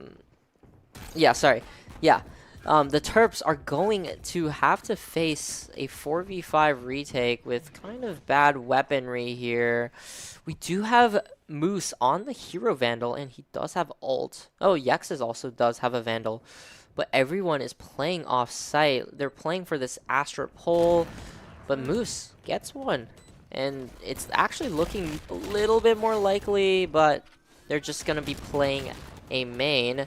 Sind actually commits the Sova ult there, but it's just so hard, man. Yeah, this is Blaziken's game. Like, they were able to get a lot of picks from this round and last round at the same time. Sind probably gonna have to die to the spike. Wait, yeah, why is he saving the bandits? Okay. There we go. Wait, no, that was actually genius. Yeah. Because, well... Oh, wait, what? Fish Lover got it? Yeah, Fish Lover got the kill. Damage. Ah, unfortunate. Boo. Boo. Whatever. It's okay, because the Terps... Everyone except for Jinho now has a bye, and it's 10-10. Dude, this series has actually been so neck and neck. Real bad. Like really neck and neck. And here on the East Coast, we have just now crossed into midnight. So this game has gone on for a long time for both of these teams here. And Yexus now looking to end it. Gets away with his life, but Sind falls in the process. Moose has to teleport away, and just the constant util bombarding the Terps here, and they're forced to give up the A site in a 3v5 situation, and it's just so hard. Sam here in heaven. ZK1 is not able to find him, and Moose also one-shot himself. I think the best bet here would be to just save here. I mean, get out with the weaponry. Guys, I think we're losing the ancient texts right now. I think the Terps are losing themselves just a little bit right now. And, all is still well, but this just does not seem like the Terps. And what I've really noticed with these past few maps is that when we always switch to defense, we start to lose ourselves a little bit. It's not our strong suit. That's what I'm saying. Like, we attack. Yeah, that's actually a great observation. I think our defense side has been a lot weaker compared to our attack side, at least. Okay, nice shots. Yeah. So if the Terps are able to find, the key to winning this defense, that could really help us push through the finish line here. Jinho, 25 and 10, he is popping off. Moose does have his ult that could have real big impacts in this round, but again, it's a little bit of a, scuffed by from the Terps. I mean, you got Bulldogs, you got Sheriffs. And I think Jinho's going to rush in for a little bit Wait, and yeah. just TP out, I think. Oh. And then, of course, he always drones. No! Super unfortunate. Isn't able to teleport away before he gets killed there. And that's already one Terp out of this round. It's a 4v5, and looks like Washington again they're just gonna play it slow, and they're just gonna look for these picks all across the map, and we're just not able to win our gun duels here. And just one by one, we're just falling like flies here. And you know what you really hate to see is Jinho performing so well, doing much better than the other team, and we're just losing at the same time. Moose still able to pick it back up, but we are still at a numbers disadvantage, being 2 against 4. Yeah, and it's just so hard here. It's a 2v4. Ooh, ZK1 actually great positioning. Spots out the Jet too. It's a 1v3 for Moose. Knows that Blaziken is flanking. Timing is so terrible. Very, very nice try, but Washington do get 2 map point here. I think going OT is just going to be on and off again, because like we mentioned earlier, defense is just not our strong suit. So when we end up switching back to defense from attack, I feel like guaranteed we're going to win all of our attacks. But going into defense, it's always going to be a hit or miss. We probably win one, but then lose the next. And it's not fun. So really the Terps have no choice but to buy up right now. And considering that Sind only has a Bulldog is just not the best, but he's prioritizing his util, so that's really what you want to see from a team player right now. Yeah, for sure. And this is do or die for the Terps. We've gone 3 maps already. Like, you really do want to close out this series. You were up 8-4 at the half. You really want to not let Washington come back. And it all starts with ZK1 here holding this little pixel angle. And he's going to have 4 players from Washington come up to him really soon. That wall is going to be an indication of the push. Smokes down, and they're actually doing a very similar plant as to the Terps, which is the bridge plant. And this is actually kind of bad for the Terps because they do get the site here. They do get the plant here, and everyone now is just playing off-site. Oh, but we do actually have a wall of our own. This actually just looks like the round that we were watching earlier. We do get walled off. Blaziken tries to jet knives and hover over. Moose gets a 2K. ZK1 sticking the bomb is able to get a half before the grab wall pulls him off, but unfortunately, Chamber. It's half. It is half. But the it's down. Wall is falling down.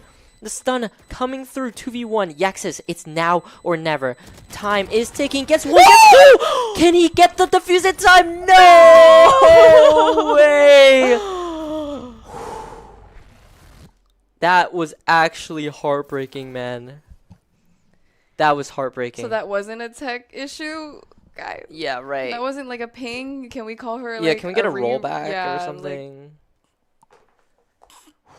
Wow. Well, I'm like, heart rate is like out of this world right now. That was like something out of a movie. Yeah, absolute cinema. Yeah, like I really wish that the Terps had the first advantage by putting down their Astra Wall first before letting Washington put their wall down. I mean, look at us. We are a little defeated, but I will say we still did perform well. And, you know, this is just more of a learning opportunity for the Terps. I mean, this is something you can take on for our next scrims and for our next games.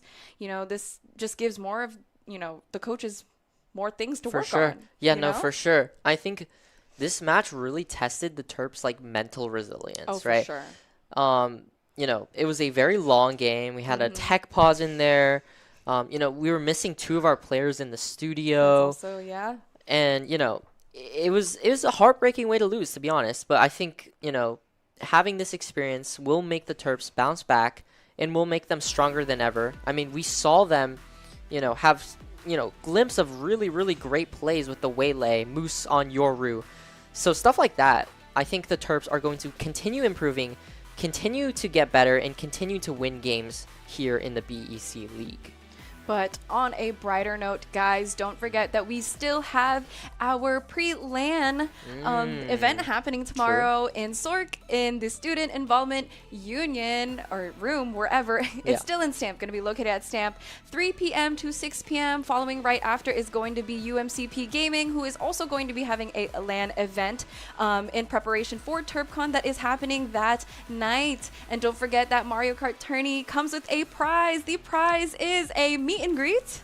Meet and greet with Meppa! Thank you again, guys, for tuning into the stream tonight. We do want to thank our sponsors for tonight. We want to thank the Philip Merrill College of Journalism, located here where Studio C is, where we are filming right now on the University of Maryland campus. We want to thank RecWell, which is the Recreation and Wellness Center here. And we also want to thank Playwire for helping us sponsor our streams for tonight. Yes, thank you so much, everyone, for tuning into the stream. I hope you guys had as much fun as we did casting, and we will see you next time.